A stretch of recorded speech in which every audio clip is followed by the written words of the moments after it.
3 minutes after 10 is the time. You are listening to James O'Brien on LBC. I want to have two phone-ins this hour, this first hour of the programme. I want you to talk to me about relatively low-level stuff in your own life, and then I want you to go full philosophical on me. Even perhaps dystopian or maybe utopian. I don't know. It's kind of, who are you going to pay attention to when they start issuing warnings about the future? Especially if the warnings are based upon threats posed by technology. Who are you going to listen to? You are not going to listen to the bloke who used to march around Leicester Square here in London's fashionable West End wearing a sandwich board warning, I think, that peas or beans were going to cause some sort of apocalyptic crisis. There was a religious subtext to what the poor fellow was up to, but I did not heed his warnings.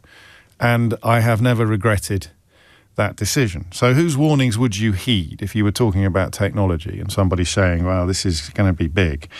If, for example, he was going to say, even under the best circumstances, the transition to this new era will be one of the most turbulent times in human history. Unfortunately, I don't see evidence that leaders, experts and communities are confronting the challenges adequately. Who would you pay attention to most if they said something like that?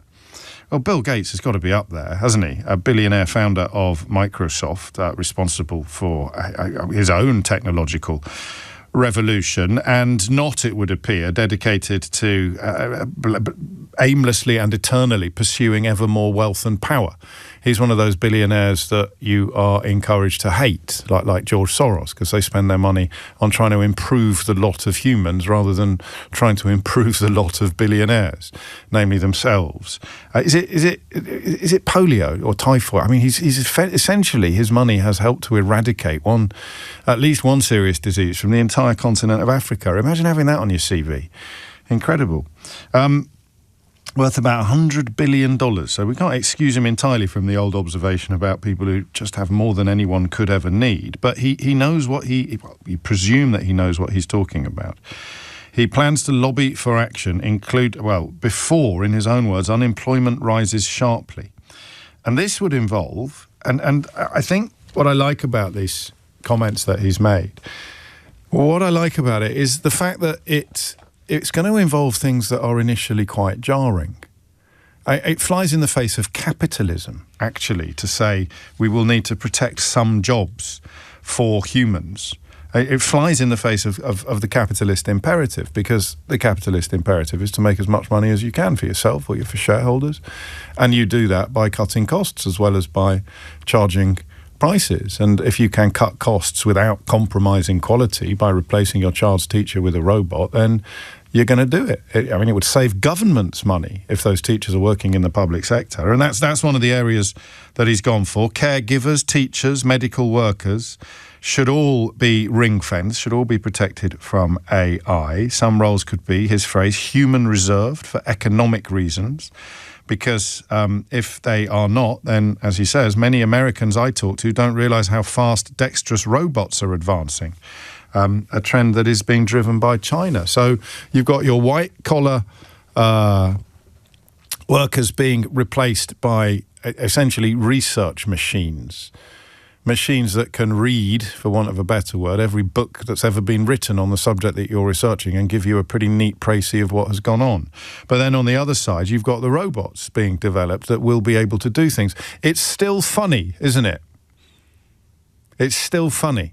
The humanoid games are underway at the moment. Did you know this? And they are still funny, just because the robots don't stop running after the race is over, and some of them fall over and they look a little bit weird, and it's still funny. But it won't be funny when they're carrying a gun and running faster than any human in history, or climbing up the walls of a high-rise building. And that's going to happen in our lifetimes. So they're certainly going to be able to replace an awful lot of people currently working blue-collar jobs in, for example, factories or production lines. Already have been, of course, but it's going to get better and better, worse and worse, whichever you prefer. And that's why I've got two questions. I don't know if you can do the fur. I really would love you to, all right? And I don't want to sound like the late, great Kevin Keegan, but I'd love it. I'd love it if you had a crack at telling me what the future's going to look like. But it's not historically very fertile ground for a radio phone-in. Are you a futurist? It's a thing, you know. One of the first articles I ever got commissioned as a kid was about futurism, like about people who advised big companies on what trends we're going to do next and what things were going to be coming in or going out. Futurism. I have no idea. Bill Gates talks about roles needing to be reserved for human beings because otherwise no one will have anything to do all day. And that's an extraordinary image, isn't it? It's an absolutely extraordinary image. What jobs? Tom asked today, I might ask again, what jobs are absolutely doomed? But the other element of the conversation, so ring in now if you can have a crack at that. What do you think the future is going to look like? Bill Gates is suggesting that we need to start planning. What would you do to plan? And what would we be planning for? A world where 80% of jobs no longer need humans to do them? 80% of roles in keeping society afloat? I don't know, I made that number up, but what would it look like? What would it look like? But the second bit is a little bit more personal. And we've been here before, and I told you when we first came here that we would come back here once or twice a year, possibly more often, probably once a quarter, so 3-4 times a year, and we will just lick our finger and stick it in the air and see which way the wind is blowing and see whether the wind will have gathered pace, see whether it's blowing in new directions, work out what is going on. Because I don't want to be that bloke. I never want to be that bloke who revels in ignorance. I remember when I started in this job, it seems it's 104 years ago, listening to people sort of reveling in not understanding Facebook, for example. I mean, looking back, maybe they had a point. All of our lives would have been enriched if we'd never signed up to Facebook, perhaps. But looking at things and doing that thing that we all do, it's like the technological equivalent of dyslexia or ADHD. You think, well, we didn't need that when I was a child, so why on earth do we need it now? We didn't have names for these things when I was young, so why on earth do we need it now? There should be a word for it. It's like weaponized nostalgia, almost, isn't it? And I think there's an equivalent in technology. You keep up to a point, and then, you know, you remember things from your childhood, like having to program the VCR for your dad. Your dad couldn't program the video. You could do it when you were 8. And then the world turns, the pendulum swings, and you're asking your children to help you with something when you used to see yourself as the one in the family that understood technology. Everything changes, and I don't want to be the person who sits here going, well, I don't know what that's all about. And I am now that person. I've never used ChatGPT. I have the AI thing on Google, which is just a sort of turbocharged search engine. It's like what's the word that you use? It's raking over everything that's ever been written on a certain subject and giving you really specific scraping. That's the word I'm looking for. Scraping the entire internet. If I ever get around to writing another book, I presume I will need to use. It would be mad of me not to use one of these platforms to do the research that would normally take me hundreds and hundreds of man-hours. You would be able to find what you were looking for very specifically, if you were careful, very, very quickly. But I am not that person yet, and I don't have anything to do with it. I'm 54 years old, which seems to me to be quite the cusp, technologically speaking. There'll be people older than me who are up to their ears in AI. There'll be people younger than me who, like me, know nothing about it. And it's important not to be that person who celebrates ignorance or revels in not knowing anything about it. I kept up. I don't know when I sort of began to fall behind. It might have been when Elon Musk bought Twitter, you know. I just found my enthusiasm for that side of the tech revolution waning at a rate of knots. It was almost like as the Nazis rose, my enjoyment of social media plummeted. And maybe I just stopped paying as much attention then as I would have paid previously. And this is my job. I hope that doesn't come as a major surprise to anybody, but this is what I do to pay my mortgage. I sit in front of this microphone every morning with some pieces of paper in front of me that have been cut out of print editions of the daily newspapers. Not even exaggerating or joking. The most important part of my armoury, physical armoury, is probably not my computer upstairs. It's my scissors. It is the scissors that I use to cut stories out of newspapers, to act as aide-memoire or explainers for the subjects that I have considered talking with you about today. So radio is the oldest media, apart from print, in a way. It is not a job that currently, as far as I can tell, is likely to be either enhanced or replaced by AI. But lots of jobs are. So, and the problem I've got now is that the question I'm about to ask you, if you're on the other side of this river, where AI has become part of your life, and absolutely intrinsic, it's now baked into your existence. If you're on the other side of this river, you might find my question ridiculous. It might be like asking you, what use are wheels? Or, what's the point of motor cars? Or something like that. Do you see what I mean? Or who needs computers, eh? What's wrong with a quill?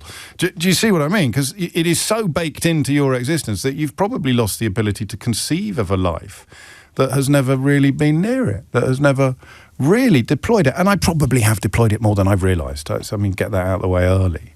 But that's the entry level. That's the personal. So I want to do a personal and a philosophical today. You will get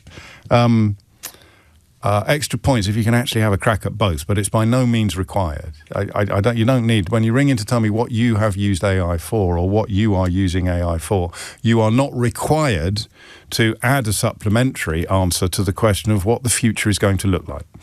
But I think we can all agree there's something for everybody there.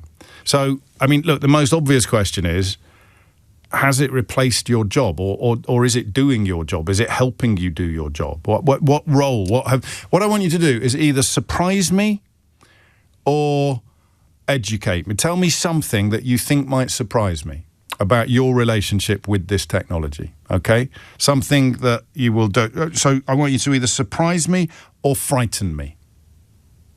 Can you do that, do you think? 0345 6060 973. You can either surprise me or you can frighten me.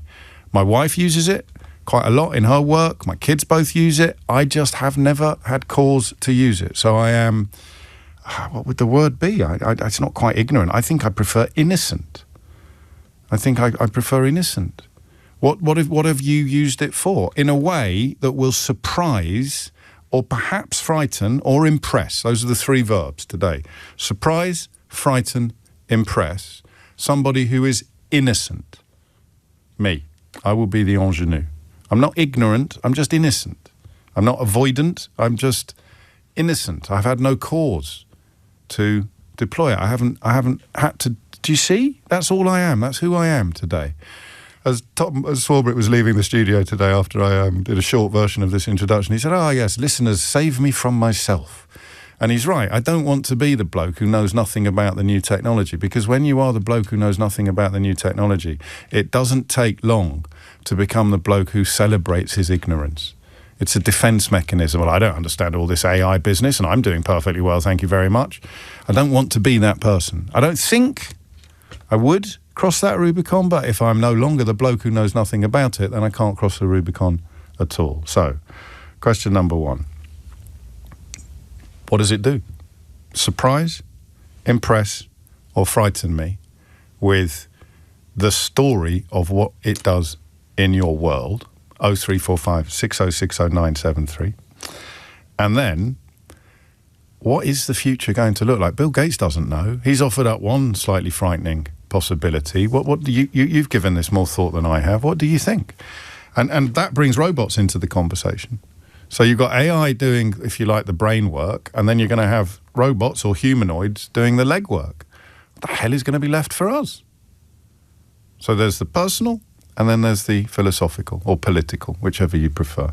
0345 6060 973 is the number you need. It's 10:17. James O'Brien on LBC.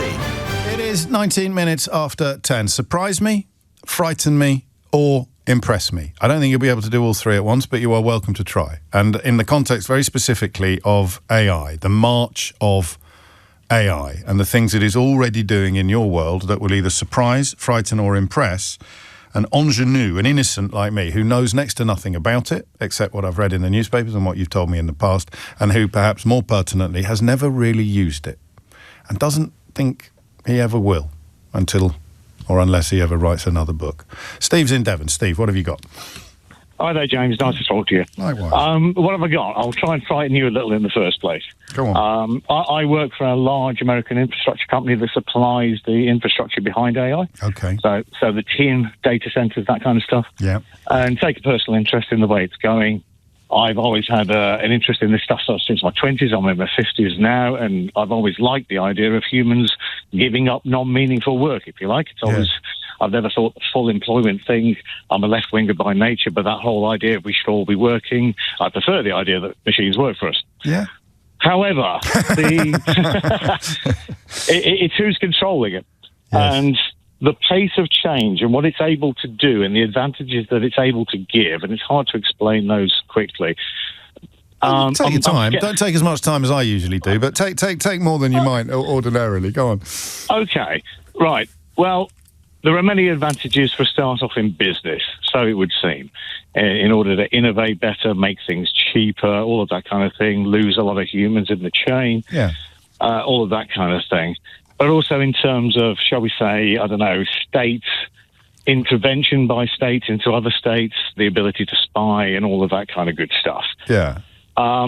Europe by nature, because they've had the jackboot over them in the form of the Nazis, and you might say Eastern Europe in the form of communism in the past. Yes. I would say that Europe is naturally more cautious and more focused on the rights of the individual, and have, whether they're adequate or otherwise, they have far more checks and balances in place to try and keep this stuff reined in. Okay. However, the speed of change, the speed of innovation, and the speed of advantage that you need worries me that by the very nature of those checks and balances, what it means is that Europe will go too far behind. America and China are racing ahead and will very likely gain control of the systems in a way that means that for once, perhaps it was time to throw away the checks and balances, because when you look at the situation as it is, my God, we've got to catch up quick, or we are nobody. I mean, you are frightening me, but it is currently quite an amorphous fear. I'm sort of frightened of a blob that you've described. I'm not frightened of the detail. Are we talking about foreign states knowing absolutely everything about us, and therefore us being vulnerable to them, or controlling all of our infrastructure? Yes. Well, Craig, you can't keep saying yes. So I thought you might go no, yes, no. I'm sorry. That's a great start. This technology knows no borders. Right. And you probably read various things about hacking and that kind of thing by AI systems. Yeah. I don't expect anything with that, and sort of. Oh, I don't want to talk about quantum technology. Let's just stick with this Not AI until after stuff 11, eh? Not until after 11, hey, Steve. But in effect, I'm concerned that all of the social stuff that we put together in Europe to try and make humans in general have a better life than just oligarchs, etc. So it could become a combination of the Waffen-SS and Goebbels propaganda and something like Minority Report flavoured, that Tom Cruise film. This is all about people, though. It's in the hands of bad people. It will do very bad things. It will, and there are very bad people around, and I'm afraid it becomes increasingly easy for them to use it. And absolute power corrupts. Absolutely. All right, I'm frightened, and other people can expand upon some of the things that you've said. What about surprising me on a much lower level, on a micro rather than a macro level? On the micro level. So I have dabbled it, and I used to be a coder many, many years ago, Commodore 64, on that kind of thing. Yeah, I love it. It has enabled me to write a functional website that has recreated music that I haven't been able to listen to for 20 years because the old software has disappeared. So that has been marvellous. It's been fantastic watching it build the code for me. But I tell you what, here's the more personal level thing. I'm just moving house at the moment, which is why I've got a little bit of time to talk to you. Yes. I'm moving to what's supposed to be a bit of a hippie town, but you could also describe it as a bit of a middle-class enclave where I think there's a lot of inherited wealth and a lot of security. One of the towns in Totnes, I've just mentioned it. I nearly said Totnes, but I didn't know whether some of the people in Totnes would object to being called a hippie town. But that was the first place I thought of. Anyway, they'll probably object to both sides of what I said. Yes. But what I suggest is that I bought a place. I'm not sure if I want to sell it in 5 years' time, 10 years' time, whether there's going to be a middle-class person to replace me and able to buy it, because I think the whole middle-class system may have disappeared by that point. As in a certain salary bracket? Yeah, absolutely. Because the white-collar shrunk. jobs are very in danger. Yeah, it will be massively shrunk. Yeah, well, that's a worry for everybody who's got, I mean, got a big mortgage, most obviously, but or an expensive house. Steve, you're a star, and good luck with the move. It's supposed to be the second most stressful thing you can do after divorce, I think. So, or maybe it's less stressful if you can use AI, because some of the things coming in. Are really quite... I like this. This is what I mean. So it can be prosaic. That's a good word. It can be quite prosaic. It doesn't have to be dystopian, as Steve has just elected, or you can do both. But this is nice from Matt. ChatGPT has won me 3 out of 3 pothole cases with 3 different councils. I have no legal knowledge whatsoever. I don't quite know what that means. That means that you write in some details, you put some details into ChatGPT, and it gives you the laws that you need to lobby the council for compensation, I presume. I mean, where would you even begin on something like that? Where would you even begin? Colin's in Liverpool. Colin, what would you like to say? Good morning, James. Hello, how long before you use the word quantum in the course of this conversation? No, I won't use quantum. I'm gonna drop some buzzwords in, but I'll try and keep it. Are you surprising me, frightening me, or impressing me? No, I'm going to give you a novel use case, but let me just give you the background quickly. So I'm an early adopter of AI, and I would say enthusiastic is a bit of an understatement. Okay. I spend over £1,000 a month on subscriptions to the different providers. Wow. I've got my own AI server in my workshop office. I run my own business. I'm a security consultant. I run my business through that. While I'm sitting here talking to you, I'm building 3 separate websites at the same time. It's a bit rude. And I'm not actually building them. I'm just telling the agents. That's the buzzword. The agents what to do, and I'll describe what I want, and they go away and build it, and they come back and they say there it is, and I say that's fine, and then I deploy it live. My wife has used AI to build her own startup, and we won a huge grant. On the back of that, she's self-taught. She learned everything she's learned about tech using AI. I think it's absolutely sensational what it can do. The novel use case I've got, lost a lot of weight recently. I've did the Amsterdam Marathon in 2015. I've decided I'm going to do it again this year. Right. I've used AI to do the planning of the marathon, my nutrition, my training plan. Okay. And then what I've done is I've got a website that is going to have basically 3 different agents, which are going to be 3 different virtual people. This is the thing I wanted to tell you about is you can actually give these agents personalities. So you give it a soul. So I've got one agent that is going to be my coach.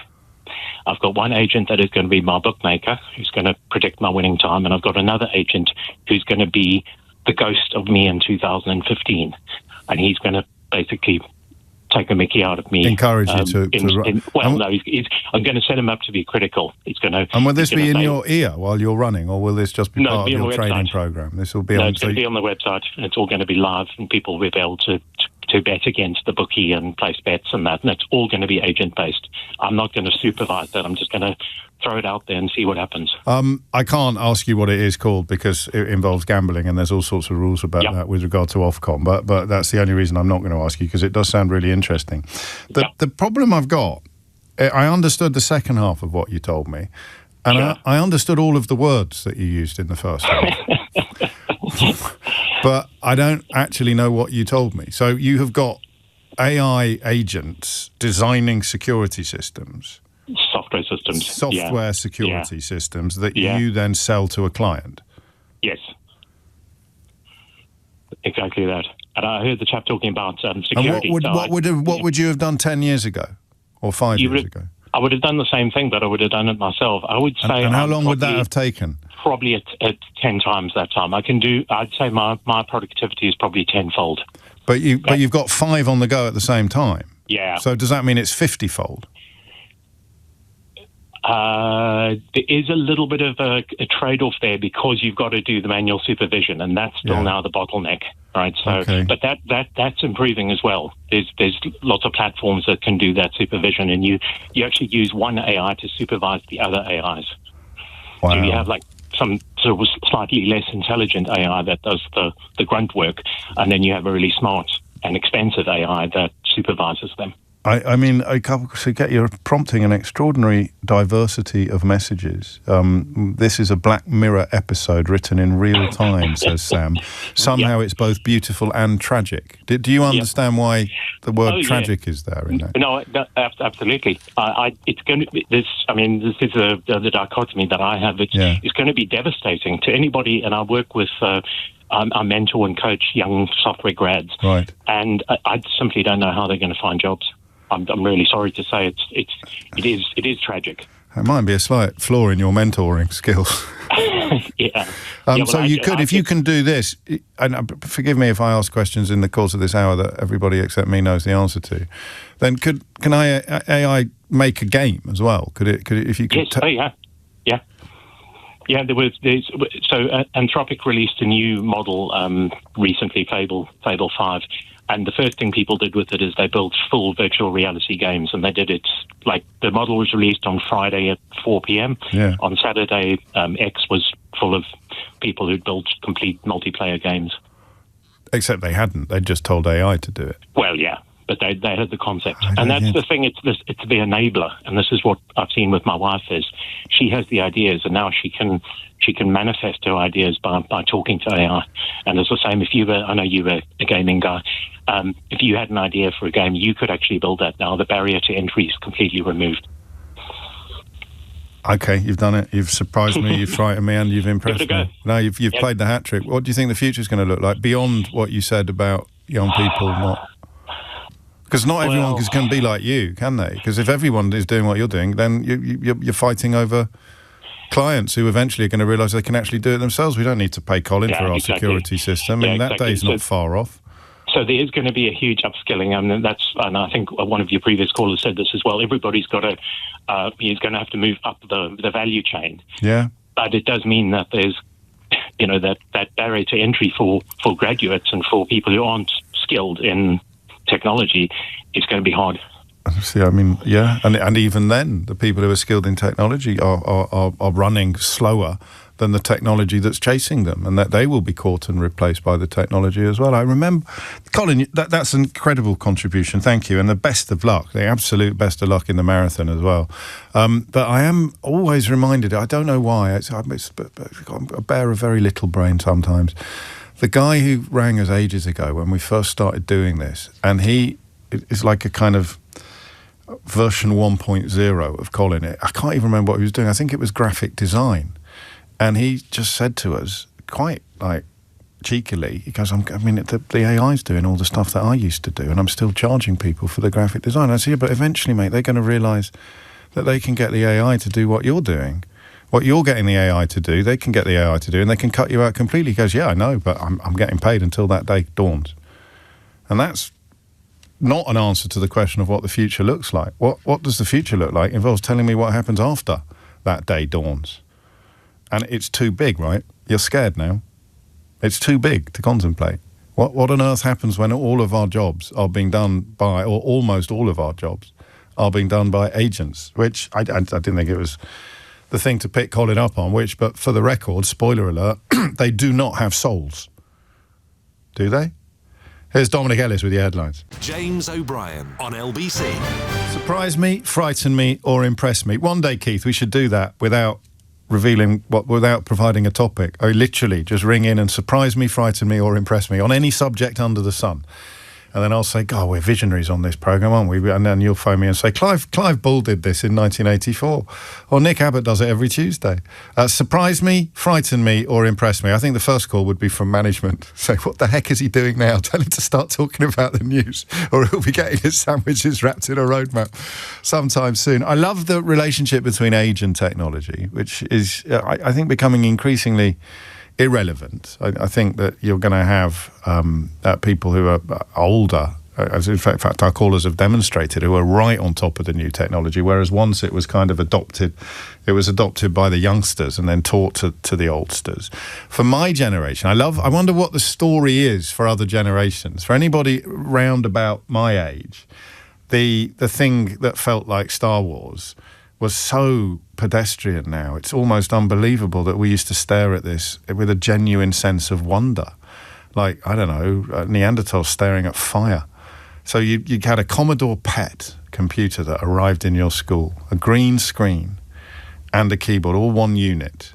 Looked like something out of the Alien movies. It looked like, it looked like something off a spaceship from the TARDIS. And you would write, I think I've got this. And some people are going to go, oh my days, I remember that. And other people are going to go, is James all right? Is he ill?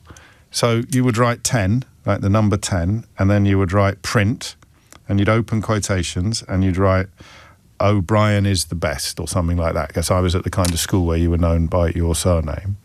And then you would write, on the second line, you would write 20, space, and then you would just write, go to 10. And then I think you would write run. And that was a little computer program, and it just put an endless ream of O'Brien is the best, O'Brien is the best, O'Brien is the best, O'Brien is the best, all the way up the screen. Filled the screen. And we would, we thought that was incredible. And that was that was 40 years ago, give or take. I don't know what would be the equivalent for someone who's 44 now or 34 now. I think, obviously, games quickly became the milestones, didn't they? And then Grand Theft Auto becoming the game that you couldn't quite believe the size, the scale and the sophistication of. That's probably, 34-year-olds? If you were 34? I don't know, though. But for me, for anybody my age, or Bill Gates' age, actually, that would be pretty much the first thing you ever did. Print O'Brien is the best, or Gates is great. Print Gates is great, 20 go to 10, and then the whole screen fills up with Gates is great. Anyway, I don't know why I'm talking about that, just to mark the magic, in a way, of the relationship between technology and generation. John's in Exeter. John, what made you pick up the phone?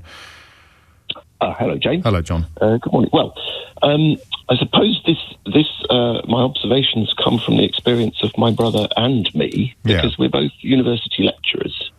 I specialise in Jewish and Christian origins and work in sort of religious studies and classics. God. My brother is a computer programmer, a cybersecurity expert who teaches undergraduates and master students in, basically hacking, legitimate hacking. This is almost like I could see Dave. I mean, do you watch Ludwig on the telly? Oh, we did, yeah. I could see David Mitchell play. Your brother's not your twin, is he? No. But David Mitchell could play you both in the story of your life somehow. I mean, that is such a divergence, isn't it? That you went down theology and he went down technology. Well, exactly. Amazing. Yeah. Go on.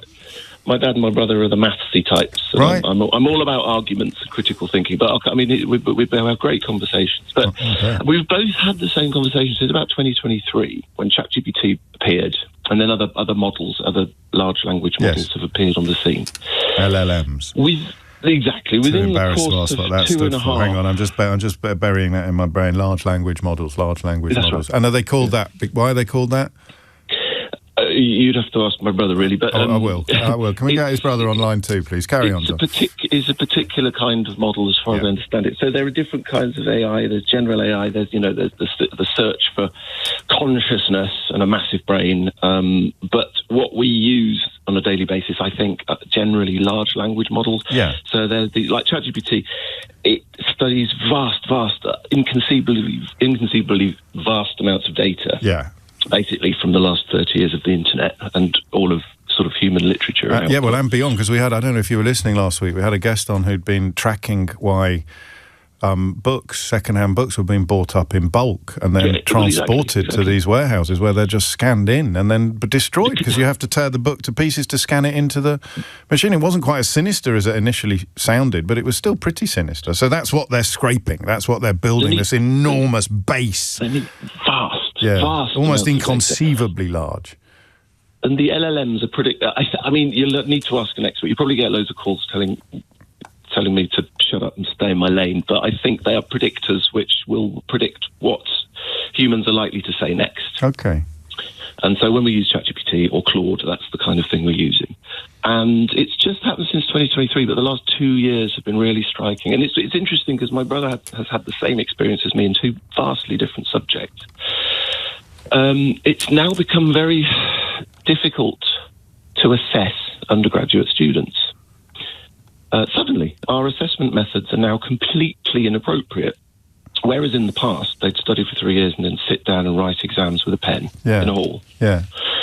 Or potentially you could have people go into a hall and sit at unnetworked computer terminals to do my brother's exams. Of course, they do coursework. And I mean, last week or the week before, you were talking to people about education, how coursework has benefited certain kinds of brains. Young women seem to work better with coursework, you said, and young men work better with the stress of exams. But I've got to the stage in the last year where I'm thinking we're going to have to send people back into exam halls with pens. Maybe you can open it for 8 hours and let them come and go to the library. I don't know, to make it more coursework-like. Because the large language model would be doing the work, not the student. Well, you don't need to know anything anymore. The diligent students. Yeah. I mean, I speak to them, so I'm talking about my students. The diligent students come to me, and a lot of them say, I'm never going to use it, at least not in my degree, because I want to learn. I want to develop my skills. So learning as an end in itself. Well, exactly. You know, we've spent 12 weeks learning about, I don't know, how early Christians lived in the Roman Empire and all of the historical, methodological problems of working out what texts can tell us. Ancient texts that weren't written to tell us things. We've got to, trying to. And then you've got your sociological problem, and they get really passionate about their essays, and they write these wonderful essays. And sometimes they're brilliant essays, sometimes they're mediocre essays. Because we've always had a range, but you can tell. Immediately. I've been marking essays for 20 years, so I've read good, bad, indifferent, and everything in between. But they were always written by humans, so I knew the range of what sorts of things people write. And I still get lots of those, but around 20% of cohort or module submissions have these weird, flat, eerily elegant phrases. Well, that's an eerily elegant phrase itself, isn't it? Eerily elegant phrases is an eerily elegant phrase. Well, I suppose so, but so that's 20% that you could probably stick a fork in. It's done. That's AI. But then there'll be. I do. Yeah. So I mean, I think it's the extreme ones are where I can say ChatGPT has written all of this. And what do they say when you confront them? Just out of curiosity. I'm not the one to confront them. Right. All I do is flag it and say I don't think the student has written this. I think it's been written by an LLM. These are all the signs. I mean, I've ended up having to spend weeks and weeks just analysing ChatGPT's favourite sentence constructions, and I can just spot them. They jump right out now. Wow. So sometimes an essay is written entirely in ChatGPT speak, and what you get is a good opening thesis, perfectly solid, perfectly sensible, and then you get paragraph after paragraph after paragraph, which repeats, which goes round and round and round, this idea. Puts it in different phrases, and it is relentless. Sounds like one of my opening monologues, John. It sounds like LBC at 10 o'clock in the morning. Exactly, relentlessly elegant, absolutely. But hollow, but somehow hollow, inauthentic, but it never hollow. Goes anywhere. It's static. So There's exactly no risk. There are no moments of inspiration. There are no moments of flatness, which you get with human. How do you mark that then? If you were to, because you have to mark it in good faith. How can you mark that? Well, that's the thing. So my heart has been sinking, recently, because I don't want these kids. The thing is, I know what it's like. I was a student in the 1990s, probably just after you were, and at 3 a.m, and you're going to be writing through till 6 a.m, and you're writing whatever you can, and you're gathering your references from the library that you've gathered, and you hand it in, and you hope that it's going to be all right. But of course, if ChatGPT had been there for me at that time, of course I'd have used it. But then again, it's depriving them of the opportunity to develop these skills. And its limits. The opportunity to test them. Foolish to think you could excise it altogether from the experience, but frightening to think about how on earth you would impose limitations. As you say, they're going to have to bring back pen and ink in exam halls and the old school controlled conditions. Or we're going to have to work out ways of teaching people and assessing people whereby we know that they have used ChatGPT. And that is baked into the process. Exactly. I'm not being a Luddite. I mean, I know you're not. You don't sound like a Luddite. I personally avoid it because when I read an ancient text in an ancient language, I care about Sumerian, for example. I'm not that clever. Okay. Just Greek and Hebrew, but Greek and Hebrew. I know people who read all those ancient Sumerian languages. But when I want to know that I can do things. I don't want to get infantilized. I don't want my skills to disappear because I just rely on a thing. But in a way, you sound like somebody who can do really big sums in his head, despite the fact that everybody's got a calculator on their phone. No, that's my brother. Yeah, I know, but you're the philosopher or the theologian, so there are parallels. I can smell the documents that you're talking about. I completely live in that space. I feel everything that you've described, but I am also the bloke who would say, what's the point in learning that? Because my phone can do it. And that is going to be part of the problem. That's what you've beautifully depicted, is that AI is going to do more and more things that take us away from something ineffable, something that's actually quite hard to pin down, the point of things, you know, and it's not the same. Even if you ended up eventually writing an identical essay, or AI, the large language model, wrote an identical essay to the one that you would have written if you'd done all the things that John described, something's lost. Two identical things, and yet something's lost. I told you we were going to go a bit philosophical. I'm a bit late. It's the only reason I'm moving on, John. It's 10:48. James O'Brien on LBC. 52 is the time. Can someone make a note of this? I think we should actually use this model next time we come back to this topic. Surprise, frighten, or impress me. And it will move with the times, won't it? This is how we talk about AI on this programme now. Give me a ring. I am behind the curve. I'm not a complete ignoramus. I was at 10 o'clock this morning. I probably will be again because my brain is like Swiss cheese. Surprise, frighten, or impress me. And you've done all of that from very different angles. Colin, like literally building computer security systems while talking to me. I mean, 5 different agents, £1,000 a month on various AI supplies. And then John, the professor down in Exeter, talking about something very sort of, I keep using the word ineffable. I should probably look it up. But something being lost, the quiddity of things. And I don't know. I mean, that is almost leading us towards a question about what's the point of learning anything when that thing in your pocket knows everything now. It's going to have scraped. You remember last week's story about, it was Google, wasn't it, just buying loads of books, antiquarian booksellers, second-hand booksellers, getting orders in a minute that they would normally take a month to fulfill. Yeah, we'll take everything you've got on that subject, please. All 2,000 of them. And then they take them to a warehouse. They tear off the covers. There's I presume a robot, possibly a human being, just scans every page into a computer, and then it's there. It's the sum total of human knowledge is all going to be on a computer. And you could get excited about that, or you could get really depressed. The correct response is probably a little bit of both, which is why I'm asking you to both surprise, frighten and impress me today. Kip's in Colchester. Kip, what would you like to say? Hi, James. So I run a design business, and basically it's decimating it, AI. It's just absolutely decimating it, and it's really quite upsetting because I sort of sell logos and business card designs and flyer designs, and that has almost instantly just stopped because people just feed it what they want into AI and get an output, and that's what they use. They don't think, they don't need you, and it won't perhaps be quite as good as what you would have done for them, but it's good. God. But it's good enough for them. Yeah, I mean the problem is I'm not trained. I've learned everything. I've done this for years, and there's no personality to anything. Everything it produces just looks the same, the output, because it just does what it thinks is right, and it just makes the same thing over and over again. And I've just lost so much business because people just don't want it. They just think, well, I can save some money, and they'll create slop, basically. So it's your creativity is being squeezed out of the market, effectively.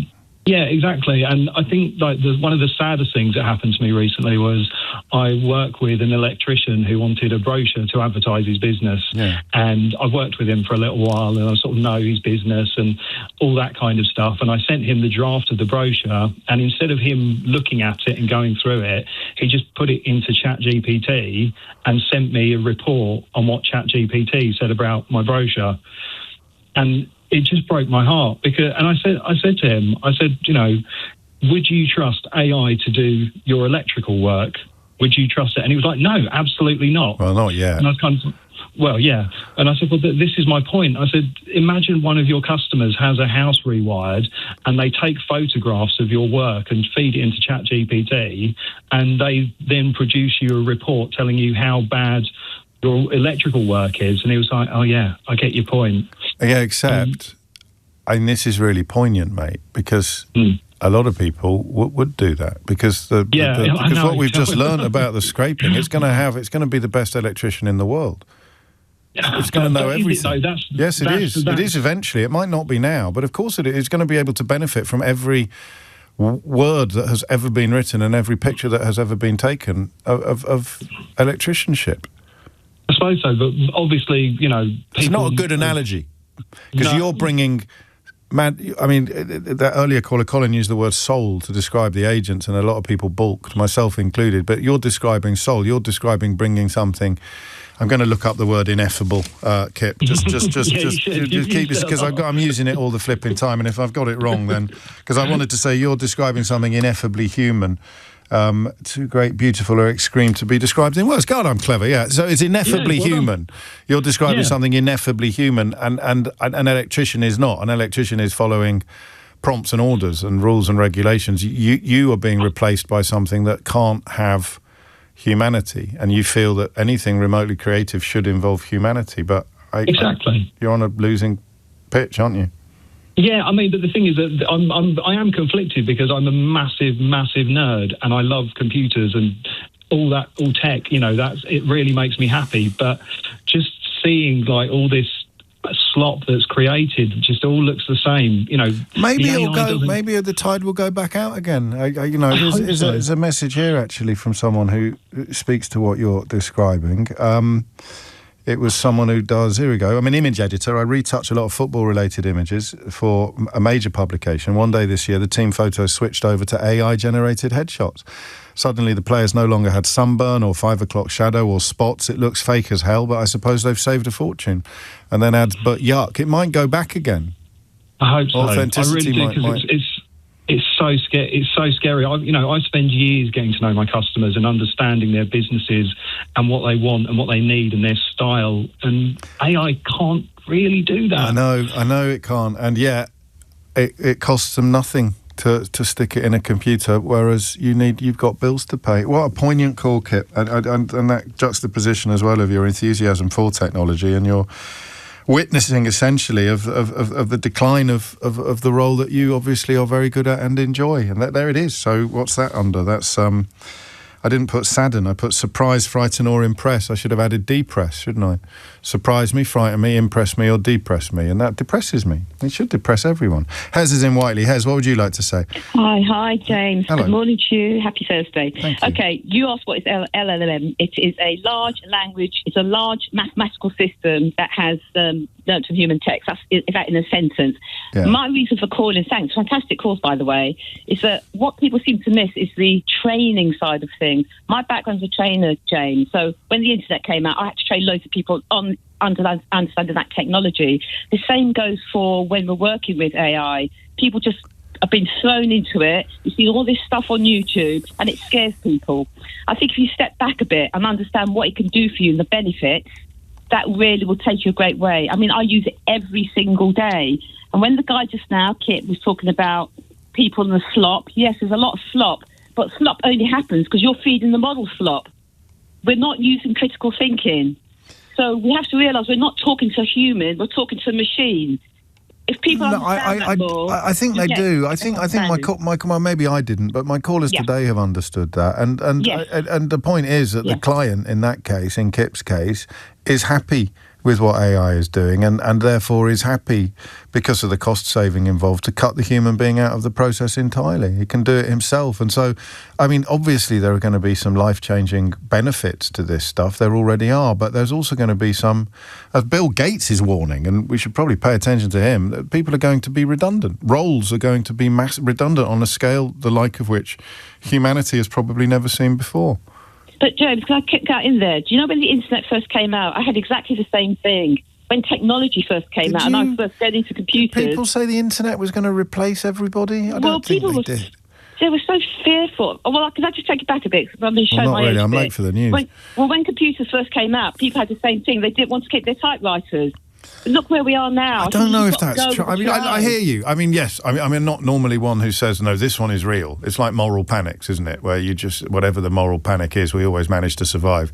I always like to point out that video didn't kill the radio star. Hi, I'm here. And hopefully nor will AI.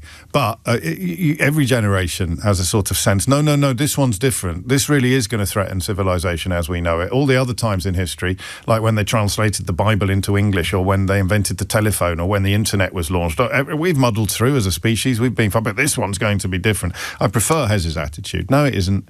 It's different but the same. We'll still be here in 50 years talking about something else that's happened that we think might change the nature of civilization as we know it. But I don't know. It is 11:01. You are listening to James O'Brien on LBC. I am surprised.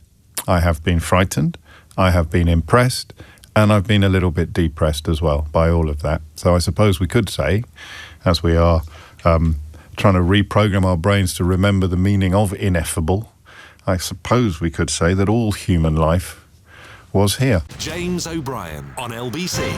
It is 5 minutes after 11. In a way, I think this conversation might be a corollary. That's another word I should look up before I carry on using it as much as I do. I think the next conversation might be a corollary of the one that we had before. I like this story, although I have to make a small confession. I wonder whether you do this. So I heard Sheila talking about this yesterday, and I thought, God, that's interesting. So that's why we're talking about it today. It's a story about the over 50s, essentially retraining. It's based on airlines, actually. Airlines like EasyJet and Jet2 are recruiting over 50s because, we'll try to work out why, actually, in the course of this conversation. But when I saw that story, the reason I didn't do it yesterday is really embarrassing. Can you guess what it is? I saw that story yesterday and I thought, oh, blimey, poor old over 50s. And I just sort of blithely moved on to something else. And of course, I am over 50. Do you do this? Do you get taken by surprise by your own age? Yeah, I mean, one of the things that I've always noted is how long I have to scroll down now if I'm putting my date of birth into something online. I had to buy some tickets for the football yesterday, and I have to put your date of birth in when you're opening up an account to get the tickets, and it flipping heck. I'm scrolling my mum was born in 1940.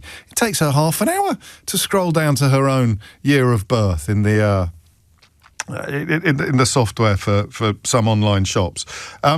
So I didn't clock the fact that I am over 50. And I saw the picture and I thought, oh, that's nice. Look at those lovely old people doing nice jobs. And of course, that's me. I am one of these people. I'm 54 years old. I'd like to have done that as a quiz. But, if you have no idea how old I am, how old do you think I am based on listening to me on the radio?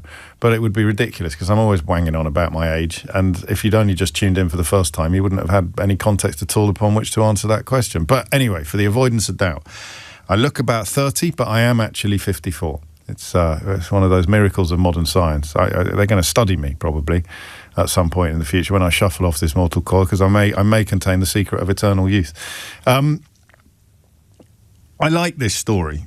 And the reason why I like this story is it challenges a preconception. The reason why I don't like it is because if you see it as a corollary of the last conversation, then you're going to arrive at the conclusion that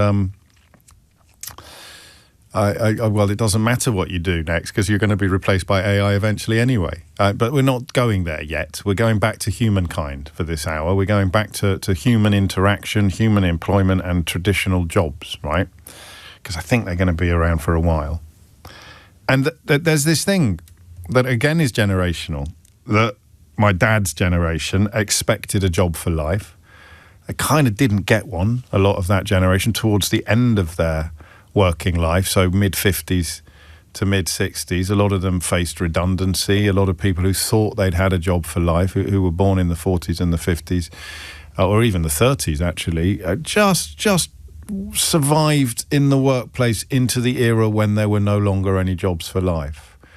And that has always been talked about as a negative. And you can see why. Security is a wonderful thing. Security is one of the most desirable commodities that humanity can achieve. If you are secure, you've got a roof over your head, you've got food in your belly, you've got money in your pocket. Security is very easy to take for granted. But there it is. It's huge. So if the idea that when you left school or when you left university, then you were going to do something that you would continue to do for the duration, all the way right through to retire.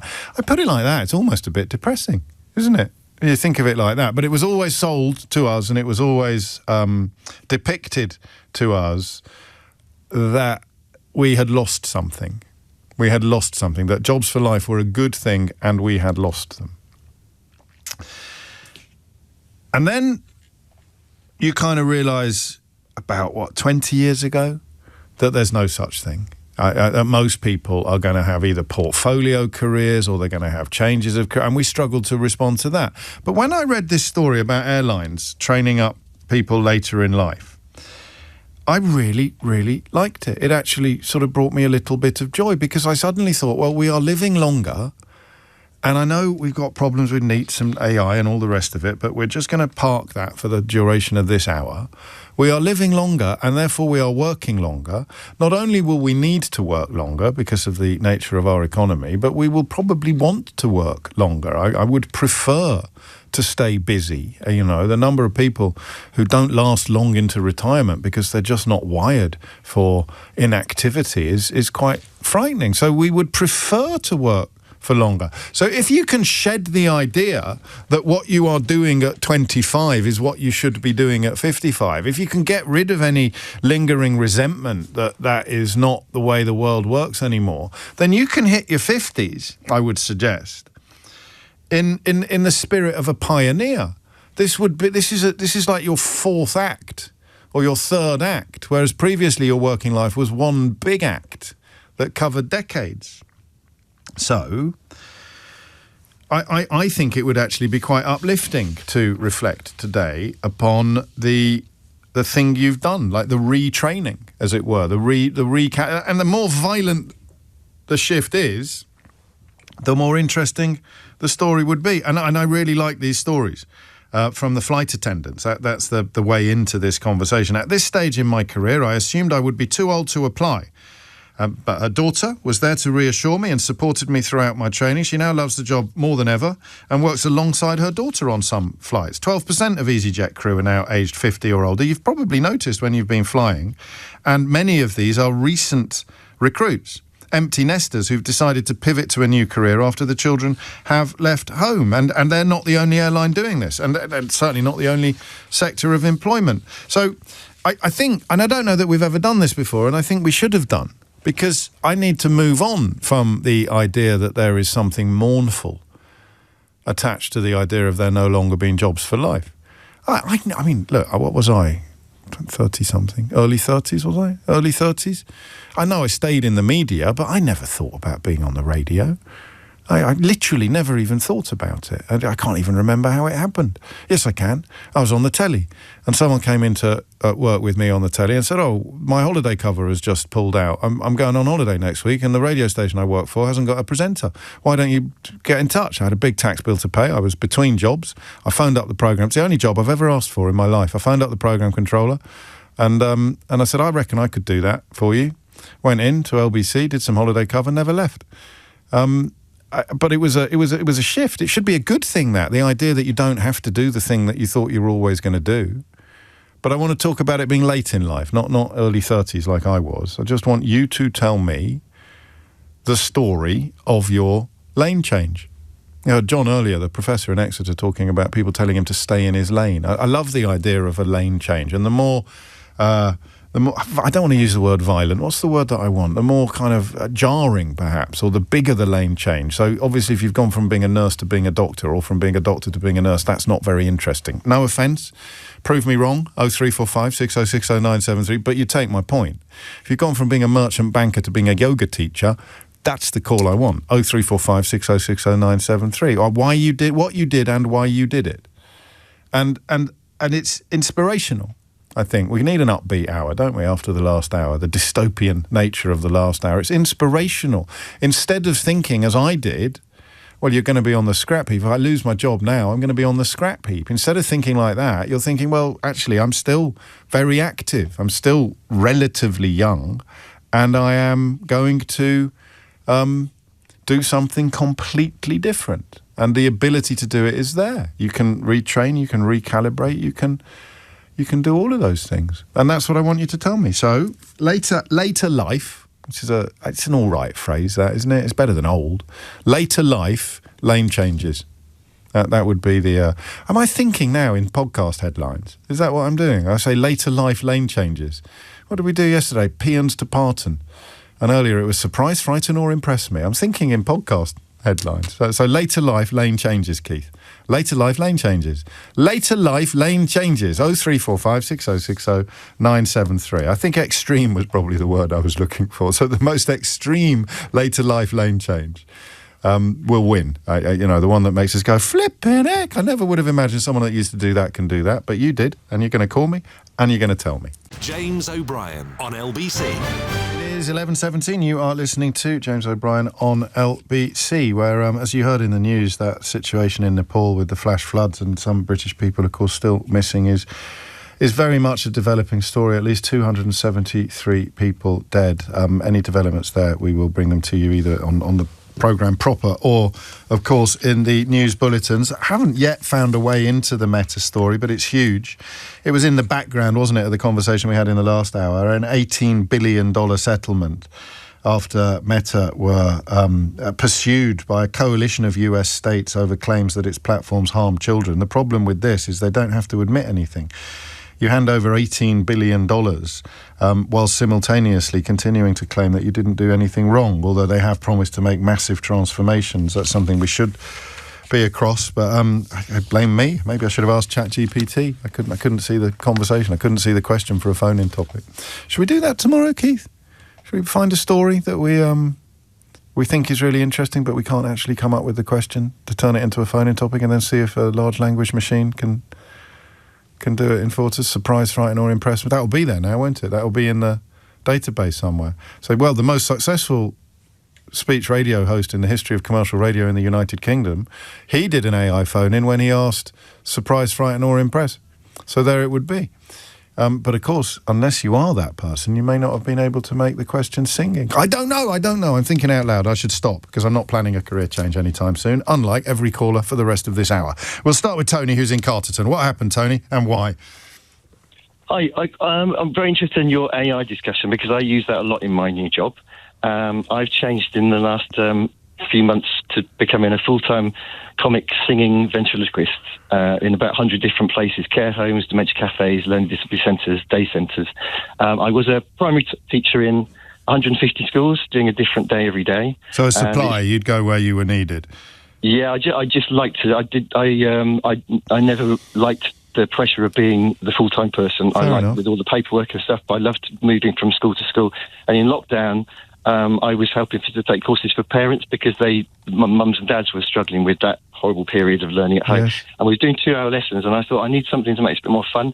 So I grabbed a monkey out of a charity shop, and they absolutely loved it. So I got into ventriloquism over the next year or two, and then a care home called me when they heard I was doing it in schools for the story time and said, would you try it on our dementia patients? And I absolutely loved it, James. And it's just morphed from being 1 or 2 to about 100. And then a couple of months ago, my kind wife said I could do it full time. So now we're doing it full time. So you've gone from being a supply teacher to a ventriloquist?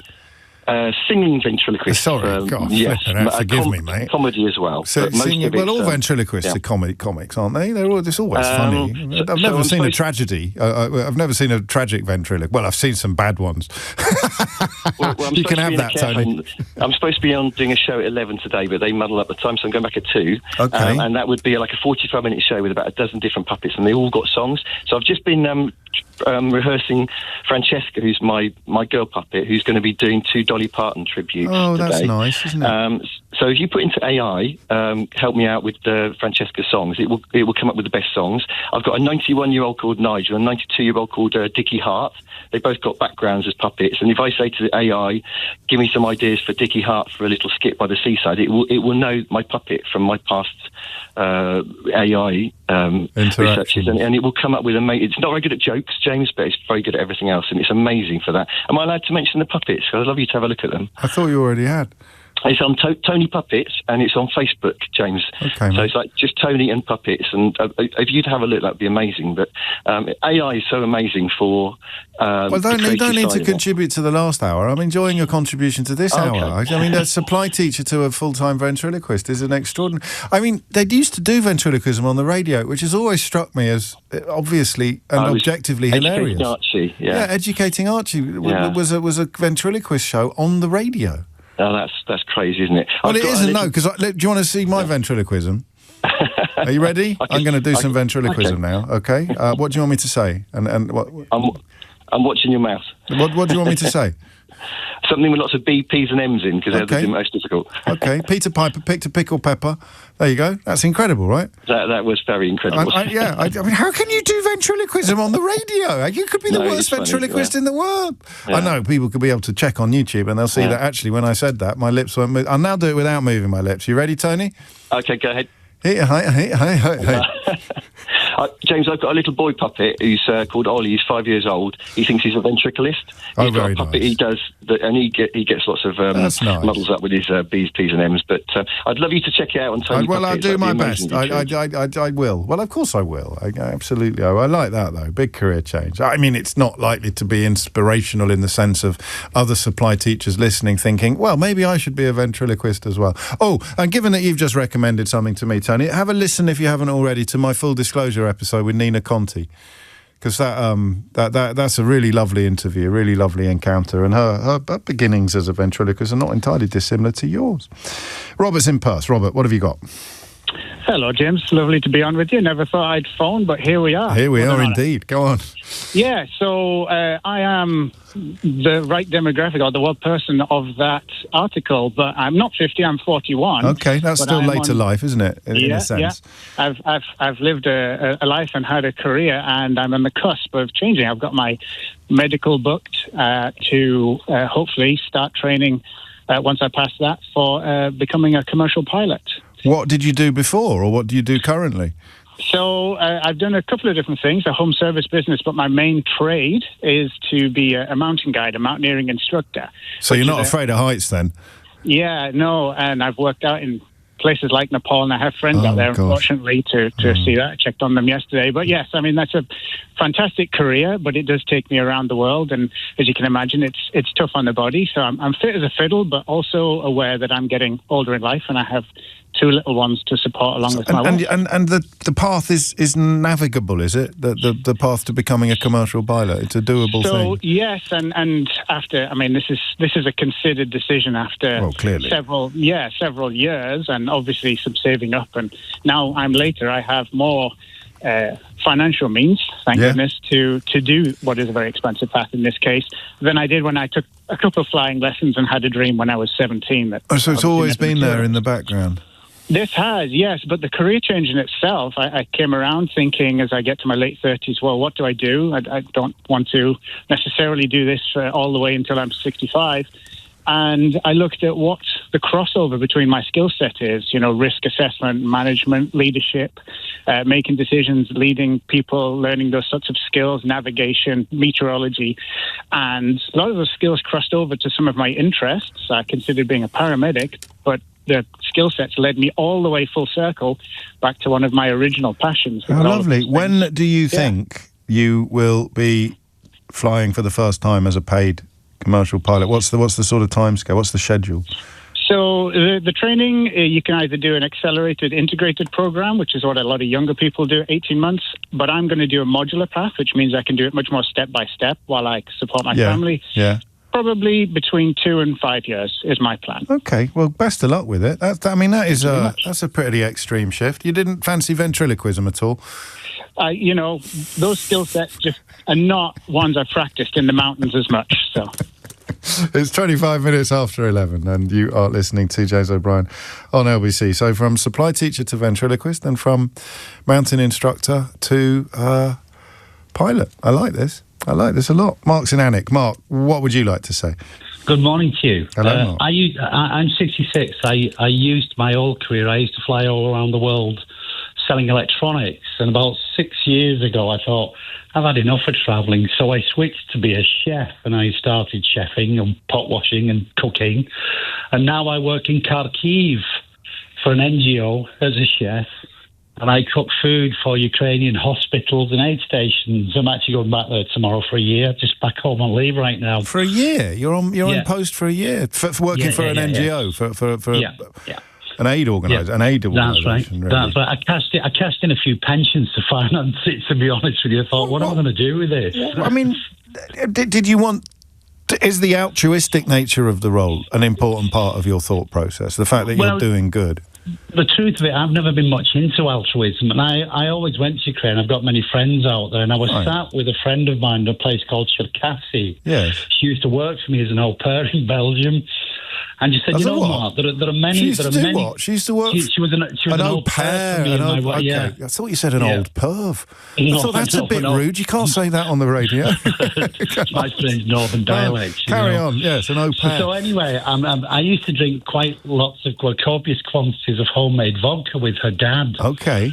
At their house, and she said to me one day, you know what, Mark, there are more things you can do here during this war than just come in and drink vodka with my dad.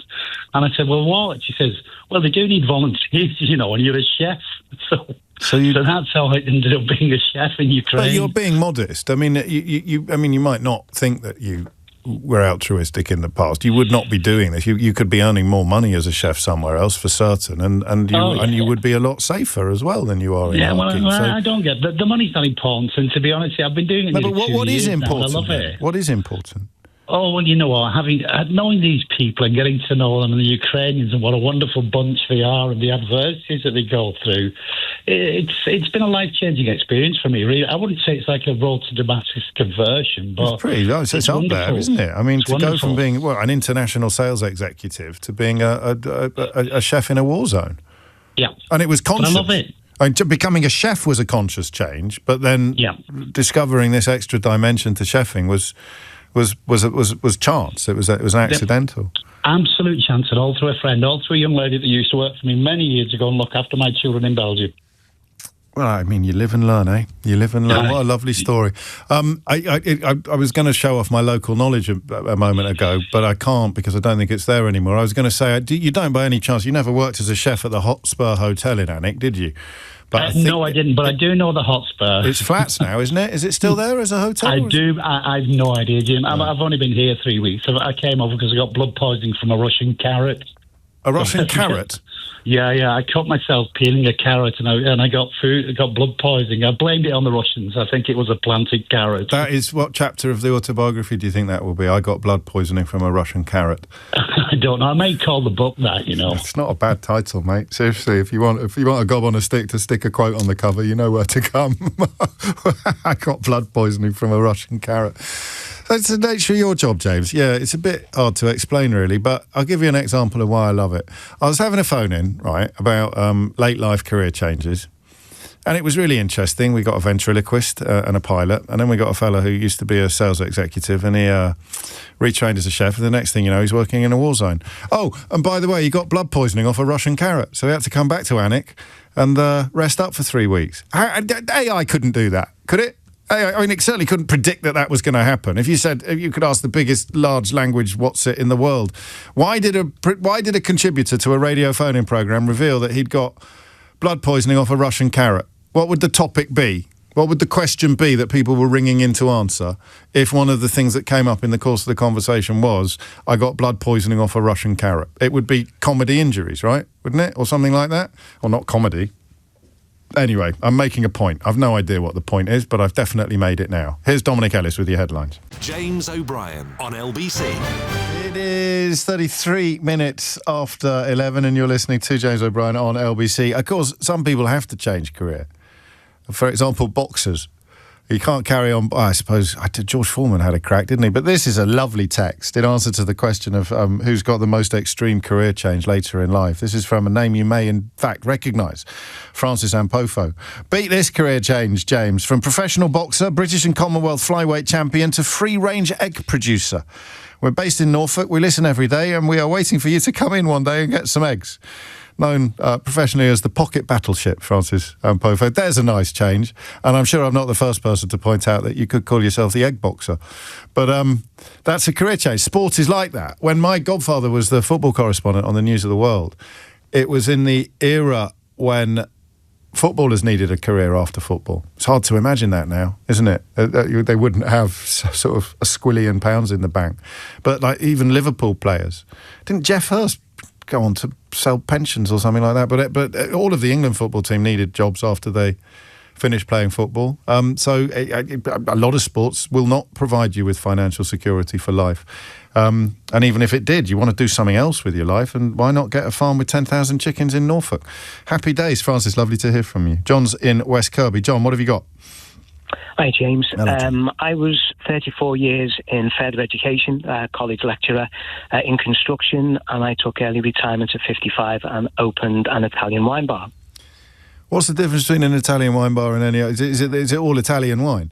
Yeah, all Italian wines. I worked that out halfway through the question, John. Yeah, you're a smart cookie. Yeah, no flies on you. Yeah, no. Why? What happened? Had you always hoped to do it, or did something happen that made you think, I'm going to shift gears? My dad had an Italian restaurant in Edinburgh. He's from near Lake Como. And I think when he passed away, it kind of coincided with me, I suppose, just reflecting on my own career. 34 years is a long time. It really is. To do a single job. And I guess I was stale, needed a change. I had an incredibly supportive partner who kind of pushed and cajoled and persuaded me that it was something I could do. Quite a big risk, though. I mean, there's financial outlay. There was financial outlay, but not £1 million. It wasn't. It wasn't money that I wasn't prepared to kind of lose. But you know what? It's been the best thing I've ever done. I'm so proud of it. I don't get that kind of horrible Monday night feeling prior to going into work on the Monday. I work my own hours. The local people are amazingly supportive and appreciative. We're south facing, so we get a bit of sun in the summertime. We have chairs outside. It's incredible, and I love it. When did you open your doors? When did you? We opened in February 2023. Okay, so just off the back of lockdown. Yeah. And you hit the ground running. What's it called? I mean, you don't have to tell me, but what's it called? The bar is called San Fedele, which is where my dad was born in northern Italy. Oh, that's lovely. So it's kind of decorated with pictures of the town and of my dad and of family. So it's kind of, it's got an authentic warmth, which is kind of what the customers feel. A little bit like a lot of the bars that, as growing up, my dad used to take me to around Como. They're small, colloquial. They've got something special about them. Lovely northern Italian hospitality, and I think that's what we try and bring. So far so good. The customers seem to appreciate us. I think that's lovely. Cheers, lovely. What was on the premises before? I'm just a bit of an anorak when it comes to high streets. It's been 2 bars previously, and for different reasons they didn't work out, and and you've got it right. You've got San Fedele. San Fedele. I love it. I love it. Mate, this is such a lovely story. And you were in your 50s when you did this then? 58 today, if you don't mind me saying. Yeah, absolutely. I wish I knew the Italian for happy birthday, but you'll have to make do with the bog standard British version. Happy birthday, That'll do me, brother. That'll do me. Thank you very much. What a lovely story. Absolutely. And you can hear it in your voice. I didn't know you when you were teaching construction in further education, obviously, but I can hear it. I bet you didn't sound as light and happy then as you do now. And that Monday morning, Sunday night thing, I don't get that. It's the best thing in the world not to get that. I had it in my last job, but I haven't had that job for 20 odd years. I had it in newspapers. I used to have it at school. I was used to associate it with Last of the Summer Wine. That's what he's talking about. And the opening bars to Last of the Summer Wine come on, if you're my age. That's when your tummy turns over because you've got to go back to school tomorrow and you really don't want to, especially when you're a weekly boarder. I was a weekly boarder for a while. Songs of Praise, would it be? Songs of Praise? What would it be for you? What would be on the telly on a Sunday night that made you go, oh, fuck? Antiques Roadshow. Lovely theme tune, you see. They all had lovely theme tunes, but they're all associated with misery because it would mean you had to go back to school tomorrow. There's nothing worse than Sunday night when you're a weekly boarder. Well, I mean, look, obviously famine and stuff, but I mean, in terms of being a school child, you're a weekly boarder, so you're at home for the weekend, and then Sunday night comes around, and You've got to go back to school. And your mum is saying to you, I told you not to board. You insisted you wanted to be a boarder. And I say, well, it's too late now, Mum.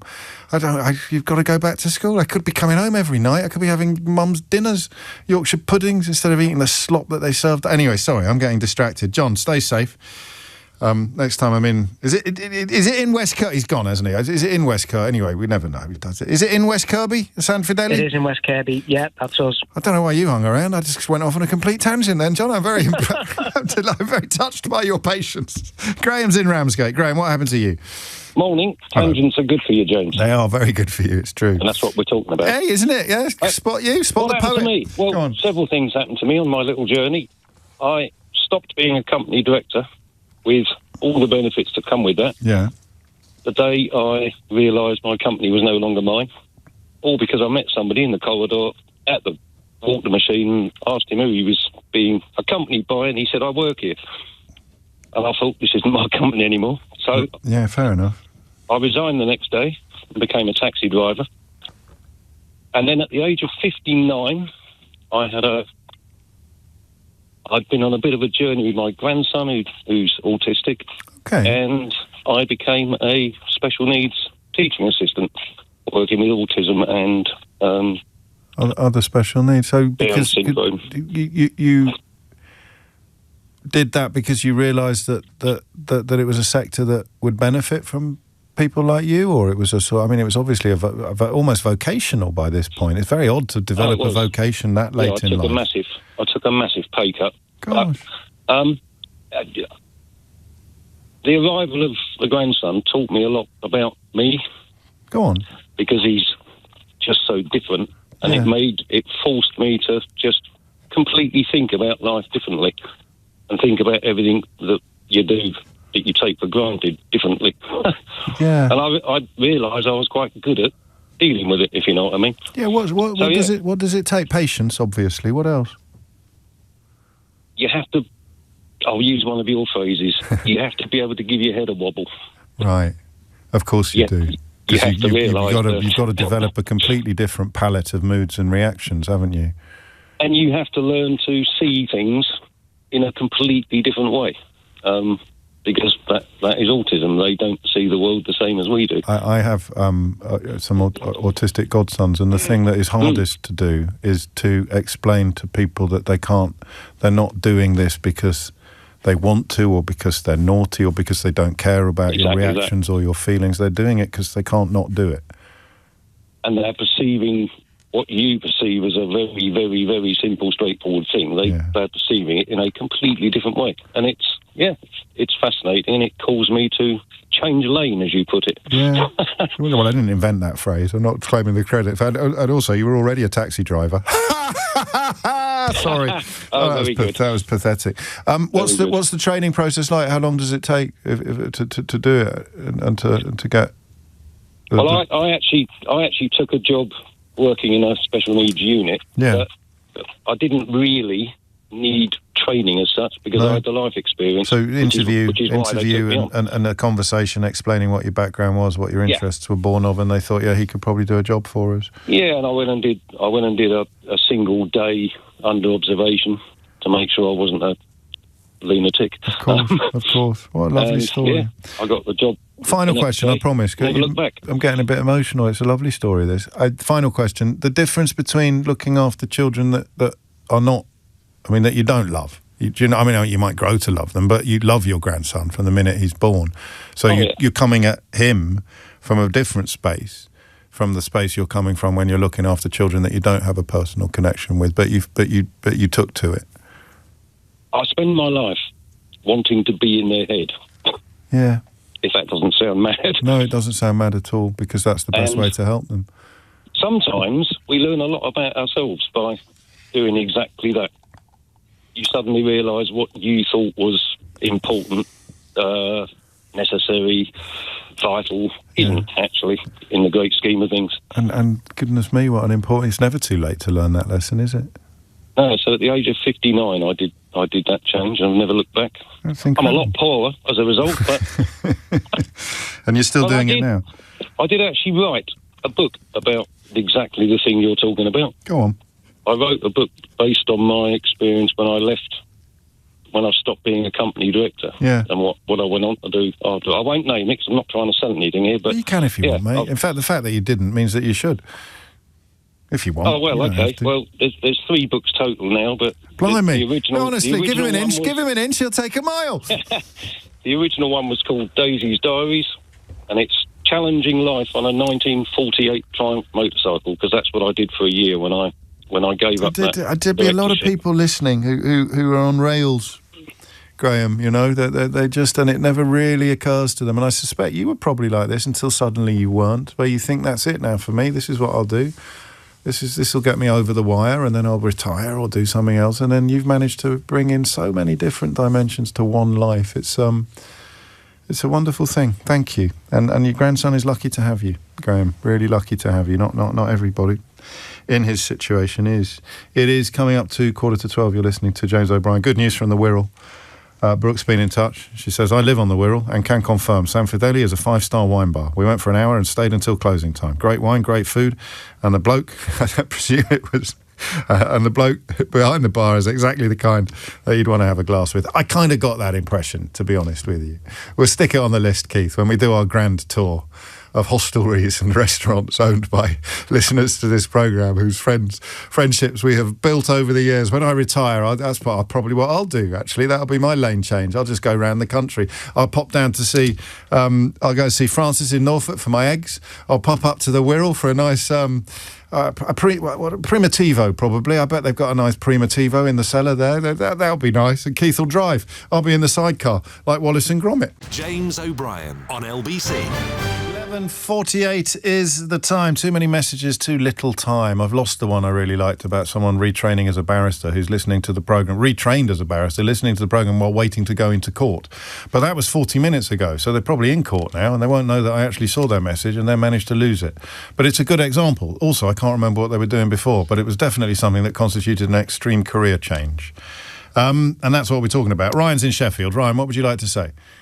Hey, James. So I was a lawyer for 11 years, and now I'm a life coach and a yoga teacher. Wouldn't it be funny if the bloke I was just talking about had been a life coach and yoga teacher and then retrained as a lawyer? You'd almost have sort of been parallel universes or ships that pass in the night. Why? What made you make the change?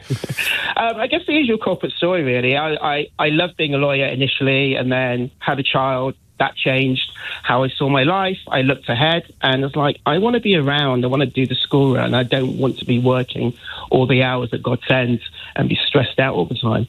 And so I decided that I need to make a change. But it took me about 5 years to actually make the shift. I mean, corporate law, was it? Yeah. So you were earning megabucks, were you? Which is always one of the big things that stops people from making the shift. I find it fascinating. Because you get... And you were young, I suppose, if it was your first child, or relatively young. But that idea of your life has slotted into your income, hasn't it? It's the old Mr. Micawber thing in David Copperfield. Happiness is when you've got a penny left over at the end of the year. It doesn't matter how much you earn. You've got a little bit left over at the end of the year, you'll be happy. And if you've gone a little bit over your income, you'll be unhappy. I kind of paraphrase massively, but you managed... You had that conversation with you. So I do not need to live at this level, I financially or materially. I want other things from my life. Yeah, because when you're in the job, you grow into it, right? And you grow into a certain lifestyle. And I think what happens is you have to make that shift in your idea of... Well, mortgages, most obviously. You've got to pay the mortgage. So did you have to move house? Forgive me for being... nosy. No, that's fine. No, I moved. I was living overseas. I was working overseas. We moved back to the UK. Moved out of London.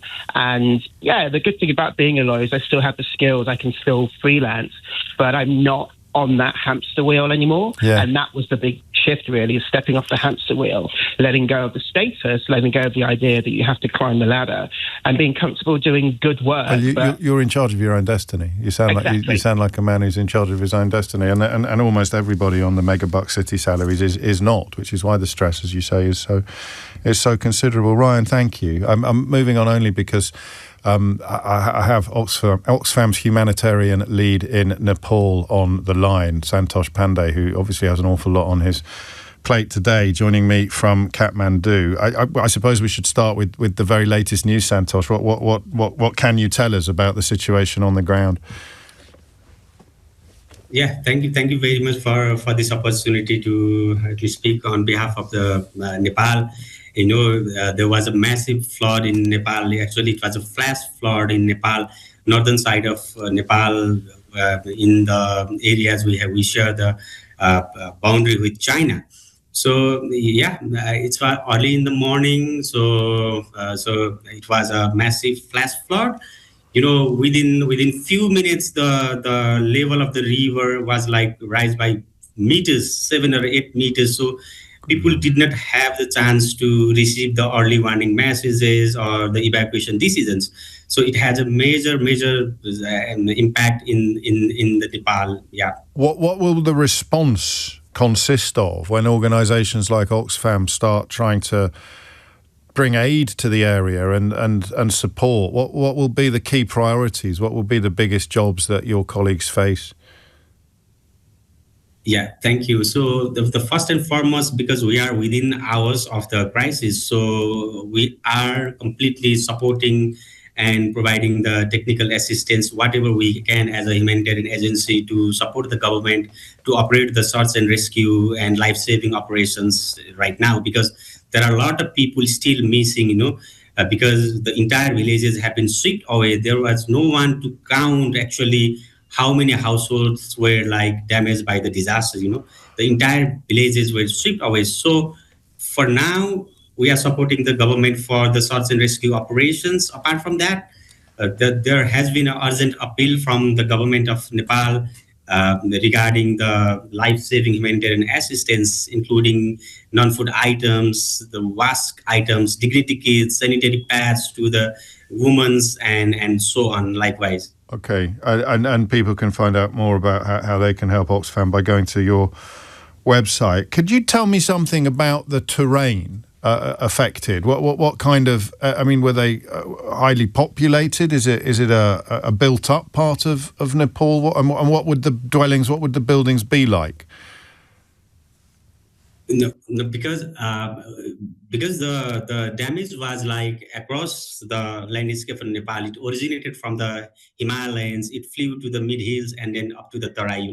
So it was a diverse type of housing typologies, everything like that. But from the images, I'm sure you have already seen through the social media, because there were the regional markets, some of the local markets with concrete buildings and infrastructures have been swept away. So it was a very, very strong debris flow. So even in the concrete houses could not resist it. And even a lot of public infrastructures, critical infrastructures, including police offices, municipality offices have been damaged. And as you say, at least 1,500 people still missing, and 330 at the last count known to be dead. We wish you the very best, Santosh Pandey, and obviously you've got much more important things to be doing than talking to me. So I'm very grateful to you for your time and attention this morning.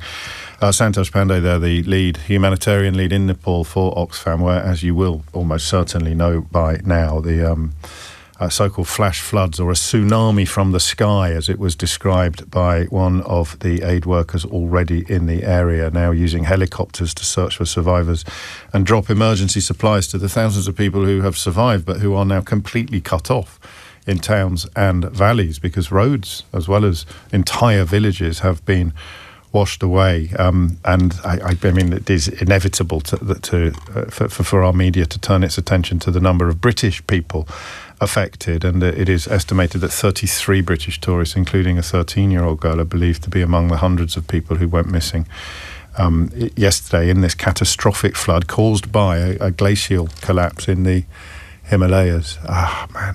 It is 11:56. We steer our attention back to the conversation about late life career changes, but we also remind each other that it's Thursday. Therefore, Mystery Hour is coming up next. And I've got a funny Kemi Badenoch story, which hopefully I'll have time to share as well. But before that, Nicole is in Notting Hill. Nicole, what would you like to say? Yeah, hi, James. Hello. How are you? Very well, thanks. What's on your mind? just wanted to tell you about my career change late in life. I'm 59 now, and 3 years ago, I was teaching in an adult education service. I was course leader teaching graphic design. Oh, yeah. I've been doing it for 16 years, and my career change was to go into a charity that supports women that are involved in prostitution or being coerced or sex trafficked. So, yeah, big change. What? Tell me about the kind of process of redirecting yourself. What happened? What made you think this is what I should do? Oh, well, I've always wanted to work in a charity sector, but it's really hard to get your foot in the door if you haven't done it before. So I was going via writing loads of applications for homeless charities and stuff. And I just changed church, and the pastor of the church is the CEO of this company, charity, and I was saying to my husband, I'm going to go and work for her, and 2 years later I ended up working for her, and I did take a big pay drop as well, about $6,000, because I wanted my foot in the door. Sure. And 3 years later I've got promoted twice, so yeah. Is it harrowing work, but also I imagine very uplifting, because you're saving people from hideous situations? Yeah, well, we're trying to save people, but it's horrific stories that we hear all the time, and it's just shocking the amount of women that are in this position. A lot of women, it's about survival, sex as well, and all sorts of stories that will, And you've never looked back in terms of the satisfaction you get from doing the work. I absolutely love this job, yeah. Boy, well, I mean, we covered an awful lot of ground in the course of this hour, from beginning with the ventriloquist and ending with you, Nicole, at the incredibly serious end of the conversation, but somehow all of the stories having an inspirational element all of their own. Thank you. It's coming up to 11:59. She reminds me of a story that, again, I hope you don't mind me doing this, and I tell you about things that are in the news that we're not actually going to talk about together, but which I think, in case you've missed them, should be brought to your attention. Do you remember a couple of years ago? It was 2023, in fact, when we were talking about 440 unaccompanied asylum-seeking children going missing from Home Office accommodations. Precisely the sort of children that honest Bob Jenrick felt were being treated too well in this country. So he got the murals in the processing centres or the accommodations where they were staying. He ordered the murals of cartoon characters to be painted over. That's just never becomes one scintilla less disgusting, does it? Robert Jenrick. I don't think he deserves his nickname when we're reflecting on that story. But 440 went missing, I think, on his watch. 40 still are. Not a story you're going to see anywhere. #Save Our Children, #Save Our Women. Which applies to the work that Nicole does as well. But 40 children who went missing in the UK have still not been found, according to a parliamentary report published today.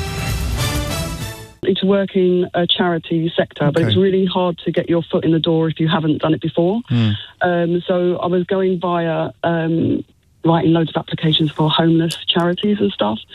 And I just changed church, and the pastor of the church is the CEO of this company, charity, and I was saying to my husband, I'm going to go and work for her, and 2 years later I ended up working for her, and I did take a big pay drop as well, about $6,000, because I wanted my foot in the door. Sure. And 3 years later I've got promoted twice, so yeah.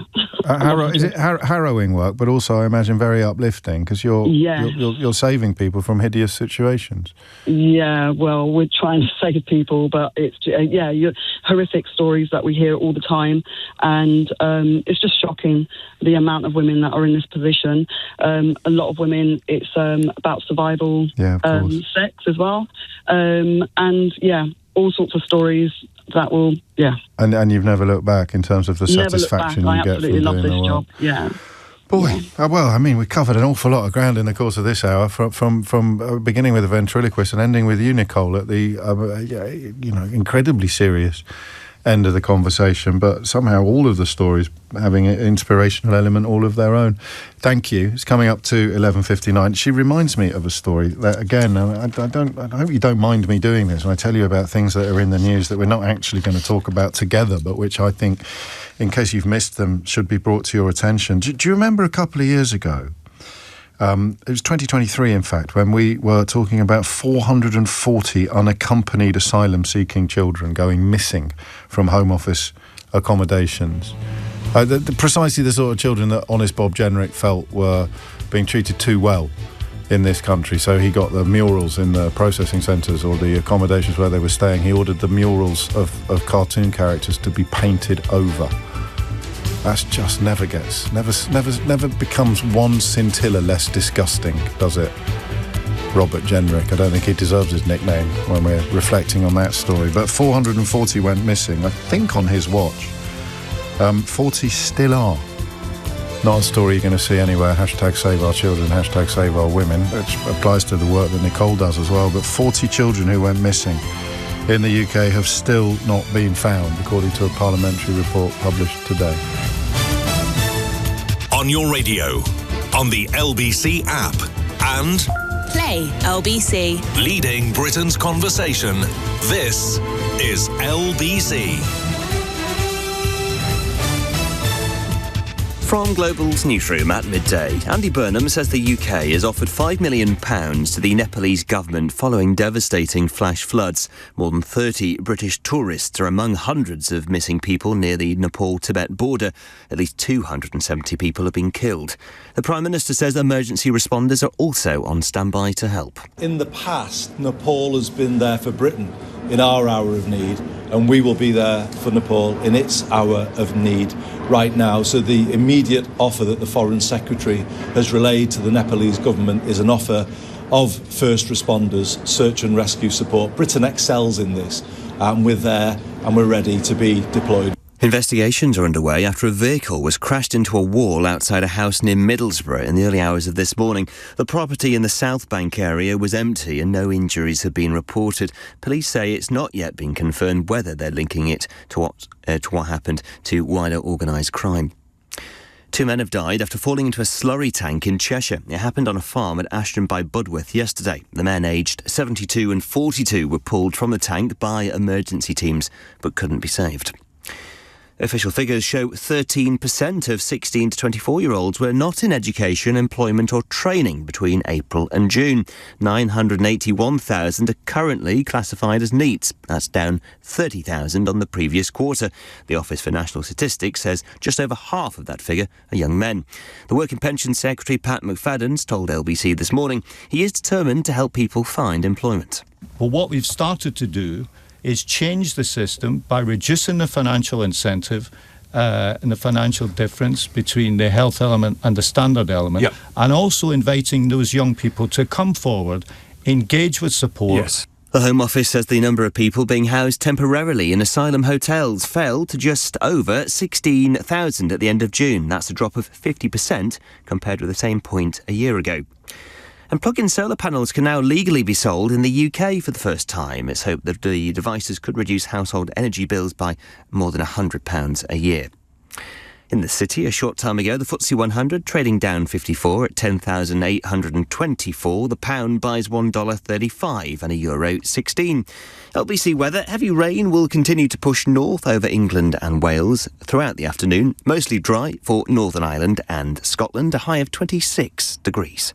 From Global's newsroom for LBC, I'm Dominic Ellis.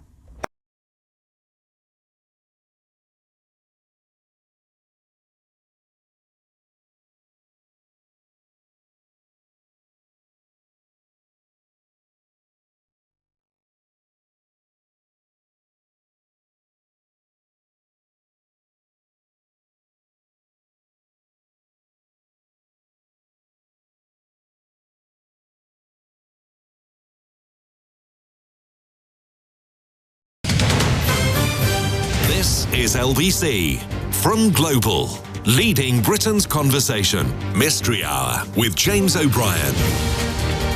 Goodness me, is it that time of the week already? 3 minutes after 12 is the time. Thursday is the day. That doesn't come as a major shock to anybody. And Mystery Hour is the name of the game. Because it is a game. The only hour of the week where we actually play formal games together as opposed to slightly informal ones. The way it works is this. Someone rings in with a question. A mystery, perhaps a riddle, but a question that must have an answer. So not a riddle, really.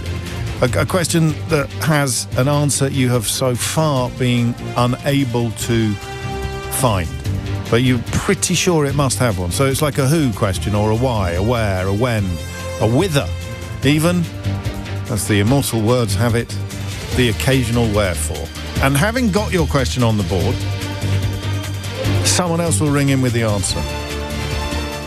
And I'm not sure I can string that out any longer to get to the end of the music. That's it, really, isn't it? That's Mystery Hour. There are prizes for my favourite contribution of the week, and the management's decision is final. You can win a Mystery Hour game. There are two. One is in a box and one is in a tin. The big one's in a box, the travel one's in a tin. They're two completely different games. If you've got one, you would still enjoy the other. If you've got the other, you would still enjoy the one. You can find out more about the game at mysteryhour.co.uk. I wonder if you love anyone enough to give them a Mystery Hour game. I hope you do. It must be a very bleak and arid existence if you don't. And the full terms and conditions for that competition element of this hour can be found at lbc.co.uk. And that's pretty much it, really. I mean, the people answering the phones have final say on whether you get on air or not, so don't dilly-dally or delay or argue or debate. It's sometimes a case of repetition, sometimes a case of inappropriateness, sometimes I'm afraid they just think you're a bit boring and therefore your question won't get on the board. Although you'd be amazed how many boring questions do get. No, I'm not selling it right. Very occasionally a question that might... Well, no. So often I find myself thinking a question is boring, but lo and behold, they often turn out to be the questions with the most interesting answers. So I suppose what I'm cautiously suggesting to you, if you're new to this feature, is don't pay much attention to me. Don't pay much attention to me unless I'm answering a question, in which case I will almost always be 100% correct, at which point Keith will activate the round of applause. In the frankly unlikely event, but we've had two already this week, outside of the Mystery Hour environs. I think we've had two. Have we had two? You will receive the highest award that British Radio can bestow upon a caller to a programme. It's called the Ray Liotta. And it channels a slightly mishmashed line from the classic film Field of Dreams to reflect the fact that if we are doing our job correctly at LBC, then we will take calls from people who are unbelievably well qualified to make the contribution that they're making. So yesterday, for example, we spoke to the founder of the Dolly Parton fan club, the British wing of the Dolly Parton fan club, and he got a Ray Liotta because he happened to be listening. We were marking the passing of that magnificent human being, and who would be better qualified to comment on that than the bloke who spent 25 years running the Dolly Parton fan club here in Britain and who met her on several different occasions. A lovely moment. And of course, the other little bit of the Ray Liotta is it's the kind of caller who other radio programmes would phone up to book. But on this programme, they phone us, which was the other one this week. We were talking about cars, or it was a car-related conversation. It was actually about crime and technology. It was not a motoring phone-in, but we still got James May to ring in, formerly of course, Top Gear and the Grand Tour, which I see has been recast. And in fact, on that subject, little motoring interlude for you, BBC's just announced that Top Gear is coming back at the Edinburgh Television Festival. They've made the announcement at the Edinburgh Television Festival. The programme's not coming back at the Edinburgh Television Festival. Does that cover it? I haven't done the Cammy Badenoch story yet either, but I will try to remember to do that before 1 o'clock today. The number you need to submit your question, or indeed to submit your answer if you hear somebody else ask a question to which you know the answer, remains, as ever, on this programme, 0345 6060 973. And that's pretty much it. Anything goes. If you've got something, the kids have been bugging you all holiday about, why did we do this, Mum? Then it's your perfect opportunity to get an actual answer. Who's, why's, what, where's, when's. And it's quiet because we did the hit with the gentleman in Nepal a moment ago, which means that the usual build-up to Mystery Hour didn't happen before 12 noon, which means that there are currently 3 phone lines free. So don't hold back on the grounds that you never get through. You will do one day. Everybody does eventually. And today could be the day. 0345 6060 973. I think that's it. Should we crack on? Have I forgotten anything, Keith? Excuse me a moment. I'm consulting my esteemed colleague, Keith. We good to go? We're good to go. Catherine's in Callander in Scotland. Catherine, question or answer? It's a question, James. Carry on. So it's actually my partner's had this question. We're on holidays and we've been seeing a lot of cooks, chefs. Oh, yeah. And the standard uniform we seem to see is they've got the white shirt and then their trousers are like that black and white checkerboard. Yes. And we're sort of wondering, why is it the cooks and chefs wear the checkerboard trousers? What's that about? It's a good question, that.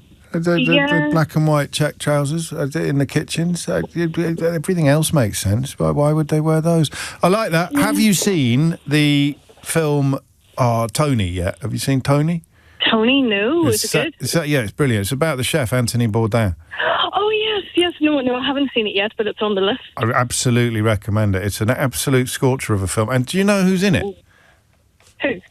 The daughter of the man that walks past this studio every day shortly before 1 o'clock. Oh. Go on.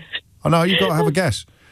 Is it yourself? Is it James O'Brien? No, my girls are not actresses, sadly. But also, it'd be very hard for me to walk past my own studio while also sitting in it. I'm good, Catherine, but I'm not that good. It's got Alid's daughter in it, Alid's girl, Amelia. Alid Jones's daughter is making amazing waves in Hollywood and beyond at the moment, and she's brilliant in that film. And, you know, I said to him, your daughter's great in that film. And you just sort of get that lovely sense of paternal pride. It must be such a magical thing to see. But it's a brilliant film, and I recommend it very heartily. And Alid should be wandering by in about, what do we reckon, Keith? 48 minutes, give or take. Thank you, Catherine. Enjoy the rest of your holidays. I always get doubly flattered when people take time out of a holiday to ring me as opposed to a more boring day. Russ is in Bangor, continuing the Northern Irish theme. Russ, question or answer? Question. Carry on. Very high. I don't know why I went high voice then. Well, I did too. It's contagious. Yeah, I know. I could hear you doing it. Cadbury's Whisper and a Cadbury's Twirl. Why do they taste differently? Yeah, it's easy, this. Okay. It's quite funny the things you remember, isn't it, mate? When my late father was on the Telegraph, he brought some Whispers home when they were launched. It was the first... I think the Whisper came out before the Twirl. It did. Because you remember there used to be a Dip Flake that went. Yeah, that was it. Yeah, there was a Dip Flake, and then that was a bit like the Galaxy did a version of that as well, didn't they? But it wasn't as good, though, because it was Galaxy chocolate. I prefer Galaxy. Anyway, that's a conversation for a different day. I want to do a podcast about snacks, but no one will commission it. I just want to do a podcast about snacks, like go through all the new snacks, like, you know, when you get new flavours of things, and I'm sure someone else has already done it. I'm sure you found the website Pimp My Snack. I haven't, no, but I will now, and they'll go, that's why they don't want a podcast about snacks. No, it's because they do giant snacks. They make I've seen that. They make an enormous wagon wheel and stuff like that. An enormous cream egg that's like 4 foot high. Well, you know, we were talking about career changes in the last hour. That's the one. That's the one, I think, yeah. Could be the one. James O'Brien's Pimp My Snack. That sounds like a Channel 5 show. It does, actually. All right, mate. Maybe Channel 4. The Whisper was the first pure chocolate product to be launched by Cadbury's since the Flake. And the Flake, I think, came out before the Second World War. Okay. And you might as well ask, why does a Whisper taste different from a Flake? Yes, that's a fair point. And the answer is texture. The answer is that the Whisper... The air's making the difference. Yeah, it is, because you've got so much air. A Whisper's still a thing? Do you still get a Whisper? Yeah, because when I go to the store, when I go to the shop, my daughter will not have I buy Twirls, but she will only wants a Whisper. She wants a Whisper. So it is, if you do if you melted it down, it's probably identical, but there's something about the mouthfeel that makes it taste different, and it melts down in your mouth. The way it melts in your mouth probably affects the flavour, and it's all about the holes. So do bubbles make things taste differently? That's a more general question, then, isn't it? Well, you're not allowed to do that. You're not allowed. I know I'm not. No. I'm not allowed to follow up. No, but that is the answer is it tastes different because of the aeration. Okay, you're not going to let some Cadbury's expert on the show? I will, yeah. I'm not going to take a round of applause, but it was just a fond memory of my dad, because he was so honourable, my old man. He'd never do freebies. I have the opposite approach to freebies as a journalist, in that I will accept almost anything legal. Yes, maybe illegal. Daily Mail writing about you here, saying you're a hypocrite. Exactly that. Anything at all. But Dad would not do anything. He wouldn't let, if a new car was launched, he might take it for a test drive, but he wouldn't take it on holiday, even though they offered him the chance to do that. But he brought home some free chocolate, so it was quite a moment in our house. And the Whisper, we were among the first non-Cadbury's employees to eat Whispers. What's your choice? Is it the Twirl or the Whisper? I'd go with the Twirl, mate. Actually, I would. It's just far more chocolatey. It is. Well, that's yeah. Well, it is far more chocolatey because it hasn't got as many bubbles in it. There's more air in a Whisper, which is why it tastes different. But I will allow a expert, a chocolatier. I will allow an expert to expand upon my answer. Russ, lovely stuff. I'm going to keep eating. 12:13 is the time. Guy's in Ashford. Guy, question or answer? Question, please, James. Carry on, Guy. When, in long periods of drought, where is all the water that is normally in the reservoirs, rivers, in the ground, in the clouds? Over the last 3 months, we've had no rain. There's been no clouds in the sky. All the water's gone from the rivers and the reservoirs and the lakes, and there's none in the ground or the plants. Where is the water? Did you hear a minute ago when I said sometimes the questions that seem to be the most ridiculous turn out to be the most interesting? I did, yes. Do you think we might be in that territory now, or are we going to decide that this was a ridiculous question in a few minutes? It might be ridiculous, I don't know, because there's humidity, there's water vapour in the air, but there's always that. But where is all the other water that's normally around? Where is all the water? And it's a perfect mystery hour question. It's the middle of a drought. Where is all the water? There's a finite amount of water. I mean, there's not quite, is there? Because it's hydrogen and oxygen, but there's a finite amount of hydrogen and oxygen in the... Well, I don't think anything makes it. Nothing produces water at any point. It's just a cycle, famously. So there is a finite amount of water, of H2O, not just of its constituent elements in the universe, in the atmosphere, on the planet. And there's none of it here. So I suppose by rights, and I don't want to make light of what is going on in Nepal, obviously, but by logic, you kind of wonder whether there is a lot more water in some other parts of the world as a consequence of there being so little here.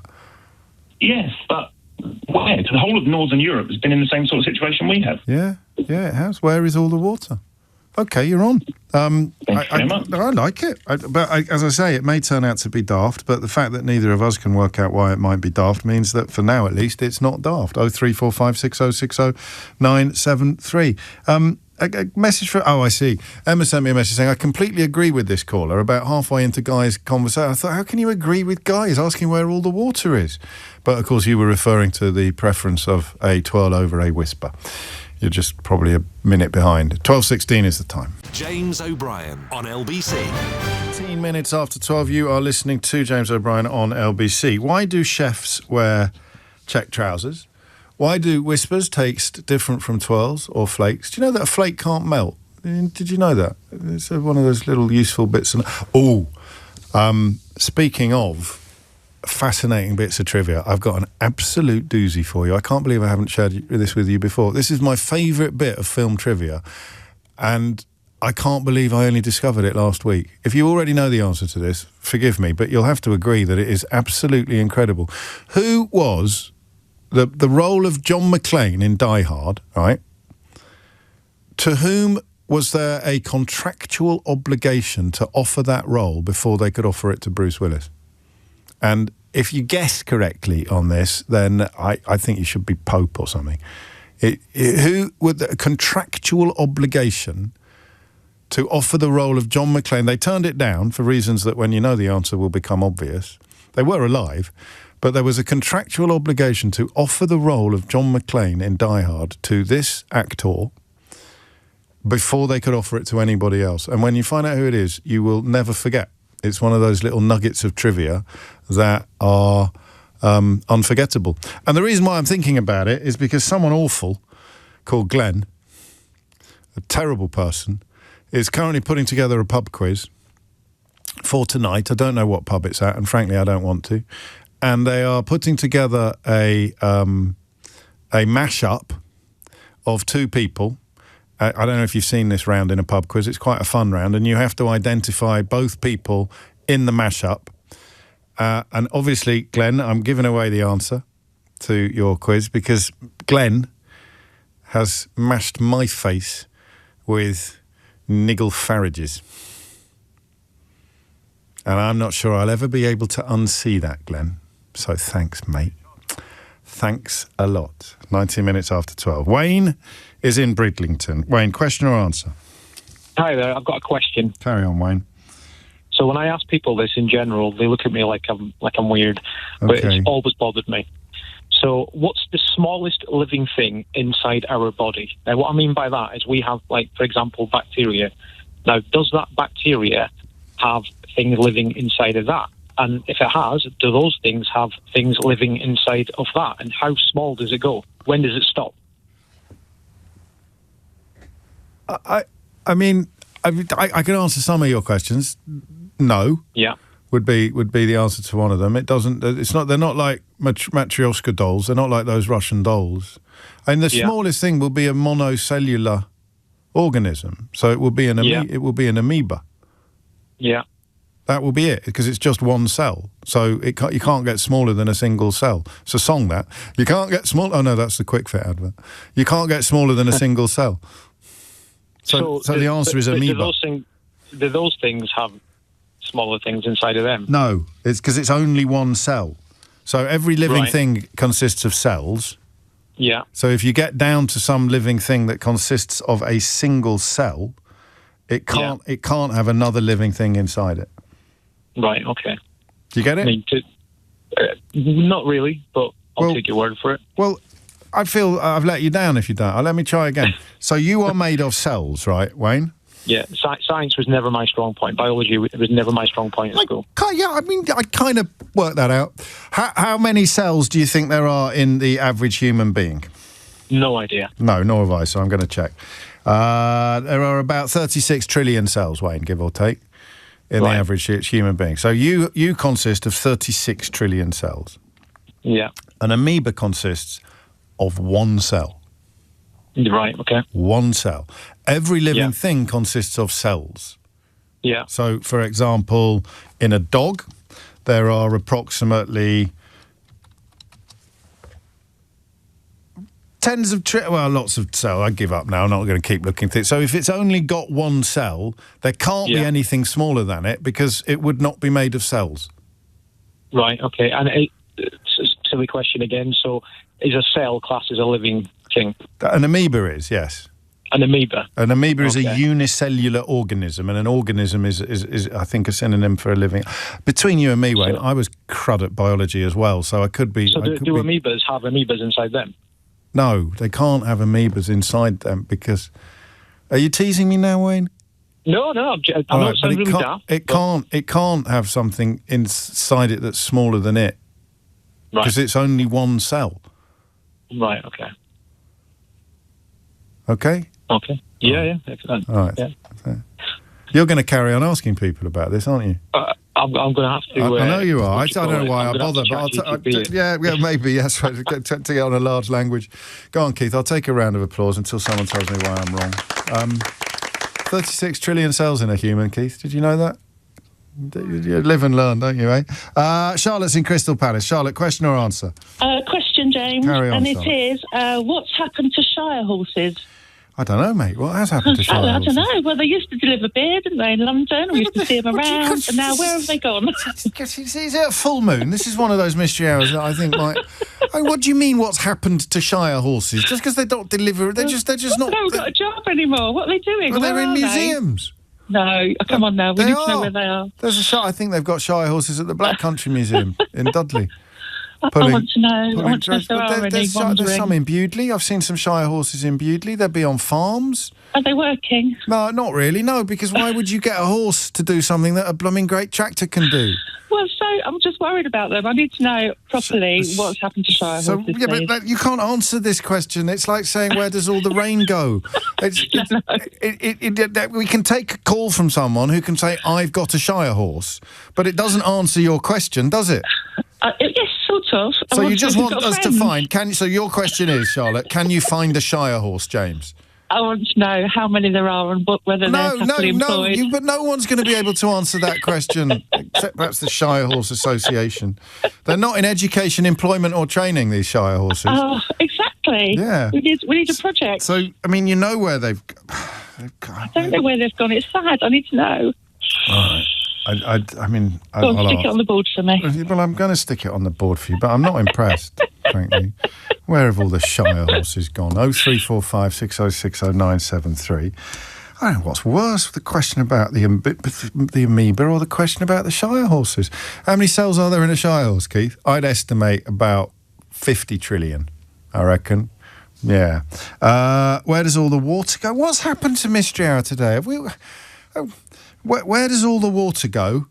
Where is all the water when there's a drought? I think I might have answered that correctly, actually, albeit that it has a slightly tragic context in the current climate.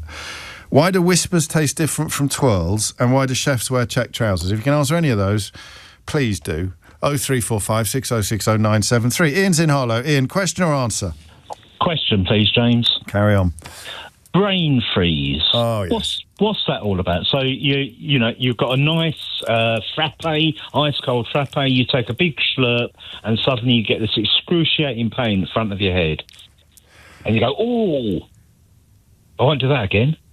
So what's? I don't think the brain is freezing, but something's happening. Is it osmosis? How long since we did that? Do you know what that's about, Ian? Have you got any idea what just happened? No. Do you know what? Part of the Red Sea. This is the problem with having a growing audience. When we started playing out that little bit of thing every time I said the word osmosis, we had about 500,000 listeners. Now we've got 1.5 million listeners. So there could conceivably be 1 million people listening to this who've got no idea why that thing that happens every time I say the word osmosis. And I've forgotten, actually. You're so pleased I called, aren't you? I've forgotten why we... Oh, no, I haven't. It's because this actually probably involves me apologising to Wayne, actually, Ian, for being a little bit impatient, perhaps, when I was explaining, although some people feel I was very patient, explaining to him about unicellular organisms. I used to use that word that you just heard me say 3 times as an answer to almost every science question. And that is why we started treating it with the derision that, frankly, my scientific attempts deserve. So a brain freeze, I don't think, does have anything to do with osmosis, because there's... It's all right, thank you very much. Honestly, and don't forget that we're in London at the moment, Keith. He hasn't got that one ready, I see. Yeah, all right. So it's a good question, because everybody knows what it's like. Nobody enjoys it, and yet we all still occasionally fall foul of it, despite knowing better. It's on the board. Thank you, Ian. Max is in Camden. Max, question or answer? Hi there. I'd love to speak to you. Yes, my question is this. Why on earth do we cry? Like, what purpose does it serve to have water running down your face when you're upset? I know elephants cry. Right. It's like when they're freed, apparently, that they shed a tear. Really? Yeah. All of them? Well, not... No, but I mean, I've heard that, and it just breaks your heart. But why do humans cry? What's the purpose? Maybe you've had this before. I don't know. I probably have. We've had it all before, but I've forgotten, or I never knew in the first place. I mean, could it be osmosis? No, don't do that, because Keith will get an itchy finger. He'll get an itchy finger again. I mean, you cry. Partly, it clears your eyes, doesn't it? So, but that's not the sadness. Really. That's not the sadness element. The sadness element. What's the evolutionary purpose for crying? Signalling to other people that you're very sad. Why? I mean, but you could just tell them, couldn't you? I'm really sad. Yeah, I don't know if it. Yeah, I don't know. It's a nice question. Maybe it releases hormones in you or something that makes you... There should be. I mean, almost all things will have an evolutionary... Yeah, exactly. Rationale and evolutionary purpose. Yeah, all right, you're on. Why do we cry? In evolutionary terms. I like that question, Max. Do you know, while you're here, Max, who was contractually obligated to be offered the part of John McClane in Die Hard before they could offer it to anybody else, including the man who ultimately got the role, Bruce Willis? Do you know who it was? I'm dying to find out. I don't know. Frank Sinatra. Wow. How good is that for film trivia? Well, he would have been terrible. You're not wrong, he would have been terrible. But the reason, if I've understood it correctly, was that he did appear in a film decades previously that was based on the book written by the bloke that wrote the book that Die Hard was based on. And part of the contract for that meant that if they ever filmed any of the other books, Frank Sinatra would get first refusal on the part. I think he was in his 70s or 80s by the time they got around to filming Die Hard. So you're right, it would have been a very different film. Well, thank God he didn't. Thank God he had the wherewithal to turn it down. It is 12:30 and Matt Hewitt is here with your headlines. James O'Brien on LBC. Minutes after 12 is the time. Gary in Manchester says, did you subconsciously impersonate David Bowie when you uttered the word hole in an answer to that whisper question? Nothing subconscious about it, mate. I'm like Pavlov's dogs. You say holes, I hear that song, the Andy Warhol track off Hunky Dory. Probably my favourite David Bowie album. Holes. Andy Warhol. Holes. I'm all right, don't worry. I'm just answering Gary's question. Should we get back to the phones before I embarrass myself further? OK. Alistair is in Selby. Alistair, question or answer? It's an answer, James. Carry on. Shire horses. Yes. Where are they, mate? Have you got them? Have you got them? They are in... I haven't got them. No, they are in Tadcaster, still delivering beer. For Sam Smith? Yes. I think there's some in Hook Norton as well, at the brewery there, the Hook Norton brewery down in Worcestershire. They kind of have a heritage role, so they're still working on the... Are they drays? Are they called drays, the carriages that Shire horses pull? Yeah, so basically they're stable behind one of the pubs, and they work 5 days a week, and they deliver the beer to all the Sam Smith's pubs. They're a fascinating thing, aren't they, the Sam Smith's pubs?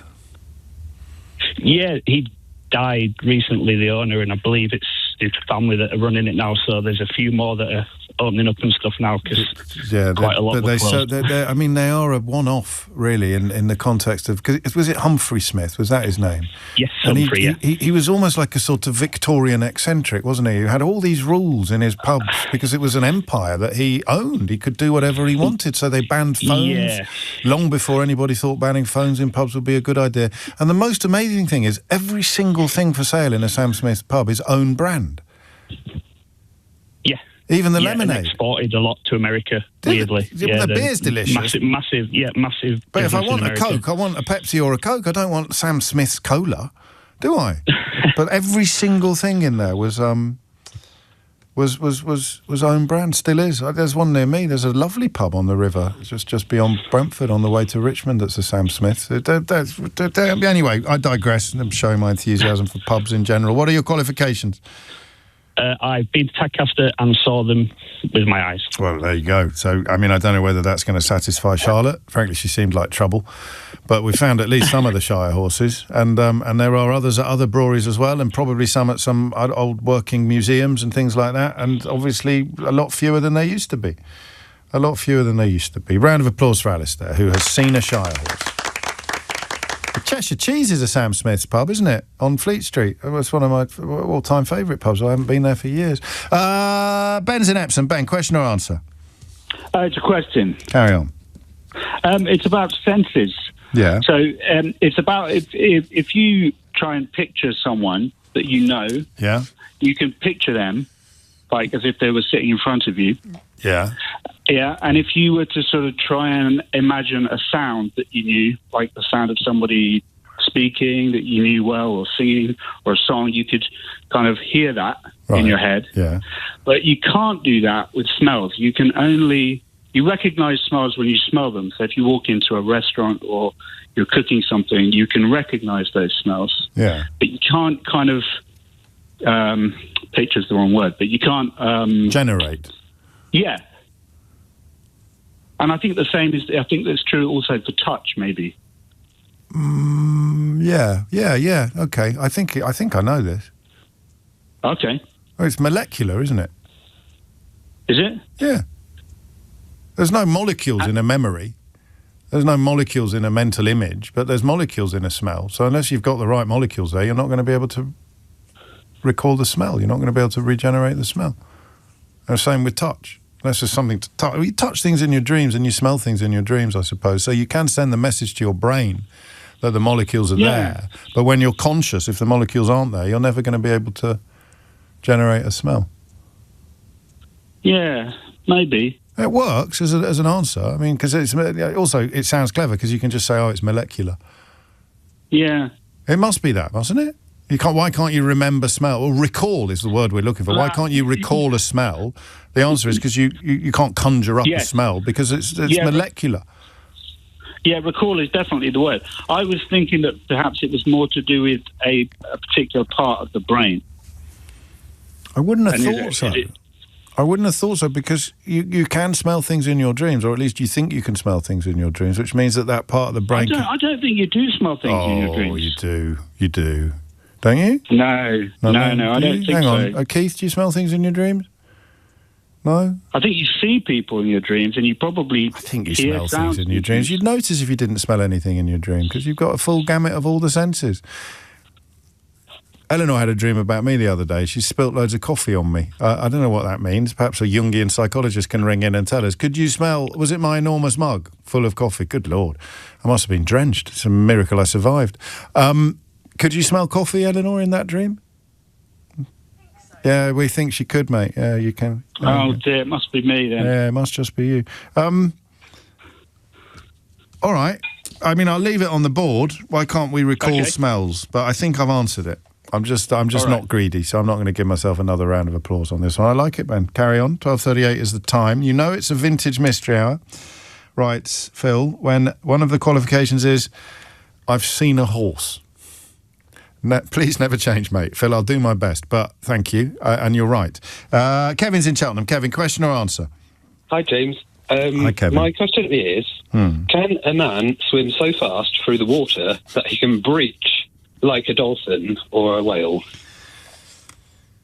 Well, what's butterfly? What's the butterfly stroke then? Well, it would have to be the fastest stroke in order to launch out of the water, I think. But butterfly launches out of the water, doesn't it? I mean, I think a butterfly is breaching. It goes up and down. I think technically a full breach is the entire body, like a whale or a dolphin. So can a human being swim so fast that if they head towards the surface, they would fly out of the water? And possibly jump onto the side of it. That would be cool, wouldn't it? I tell you what, if you pulled that off at Brentford Baths, I'd be talking about it for years to come. I love it. No. I think I agree with you, but I would like to know if it's... But it's like time travel, isn't it? If it was possible, we'd know about it. But also, we are pushing the boundaries of our physical... your phone line's gone. Your phone line's gone. That's annoying. I was enjoying that conversation. But I can't... I mean, you could have... I'm trying to think about when you come up from the very bottom of a deep pool and you gather... You're never going to be going fast enough. You're never going to be able to generate enough speed. Otherwise, all the the Royal Marines would do it, wouldn't they? And they'd be landing like Aquaman on the beach and shooting people. I know, mate. No, I'm taking a round of applause. It's not often I give myself a round of applause for a straight no, but no. Thank you, Keith. Ian's in Bonnyrigg. Ian, question or answer? That's an answer, James. Carry on, Ian. So it's regards to the brain freeze question. Excellent. So a number of years ago, I hurt my back when I was at work. Had a back injury, and I had to get a couple of back operations. Oh yeah. So I had you always get these visits with a neurosurgeon or the anaesthetist before you get the back operation to make sure you're fit enough for it and whatnot. Yeah. So I was asked. I actually had the two of them present, and I was asked, "Do you have any questions for us?" And I've always been told, always ask a question. Right. I didn't have any questions to ask him, so I thought I'd just be cheeky and ask the question about brain freeze because he's a neurosurgeon. Who told you to always ask? Who told you? I got a strange look. One of my parents told me that. Okay, always many ask a question. If someone says, "Have you got any questions?" Always make sure you've got one. Yeah, it's just rude. It's rude otherwise. I like your parents. Go on. Yeah. So the question I asked was, what causes brain freeze? Because I always thought it was something to do with nerves, and it has. Apparently, the sudden coldness at the back of your soft palate. Apparently, this is just from memory, so I might be wrong. Go on.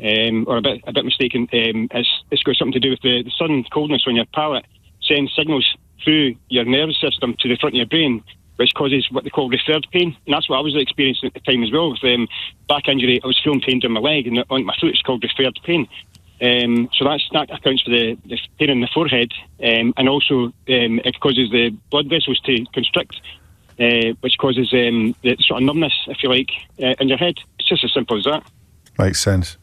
Aye. Qualifications? I know you told us, but tell us again. I have no qualifications apart from being a back injury victim. Are you back? Is it all right now? Was the surgeon I'm good? Fine, yeah. So we can trust the surgeon on the brain freeze question because they sorted your back out, you see? Yeah, absolutely. Oh, you're on. Have a round of applause. Right, thanks, James. Thank you. Why do chefs wear check trousers? Why does a whisper taste different from a twirl?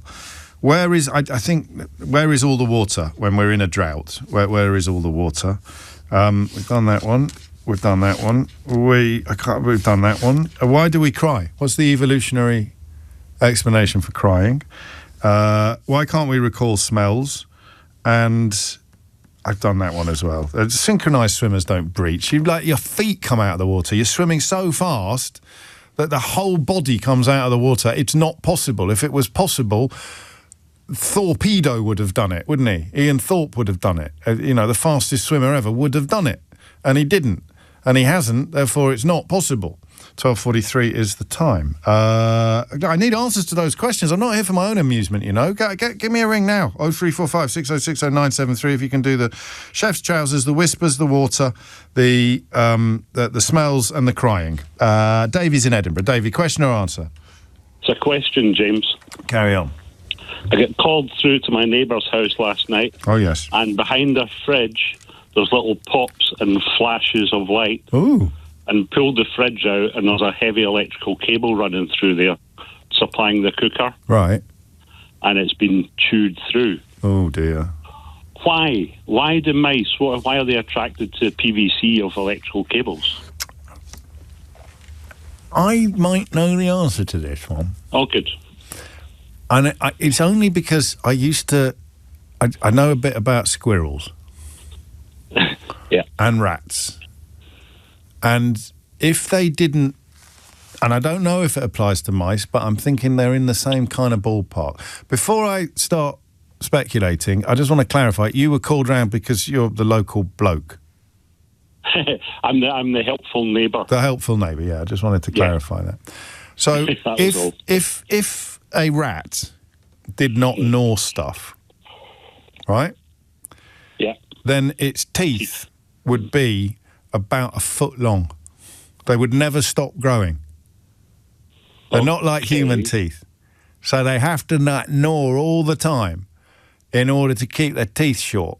And I imagine that mice are the same, so that when they encounter something that has a nice sort of texture to it, they'll have a little old gnaw to keep the teeth small and obviously not realise that in so doing they are endangering an entire street in Edinburgh. Potentially. They're not better things to know than yeah, but they don't only gnaw. But they don't only gnaw wires. But what you need to remember, mate, is that mice have got very small mouths. Okay. So it has to be something small enough for them to get their little micey mouth around. And that is where your electrical wire comes in.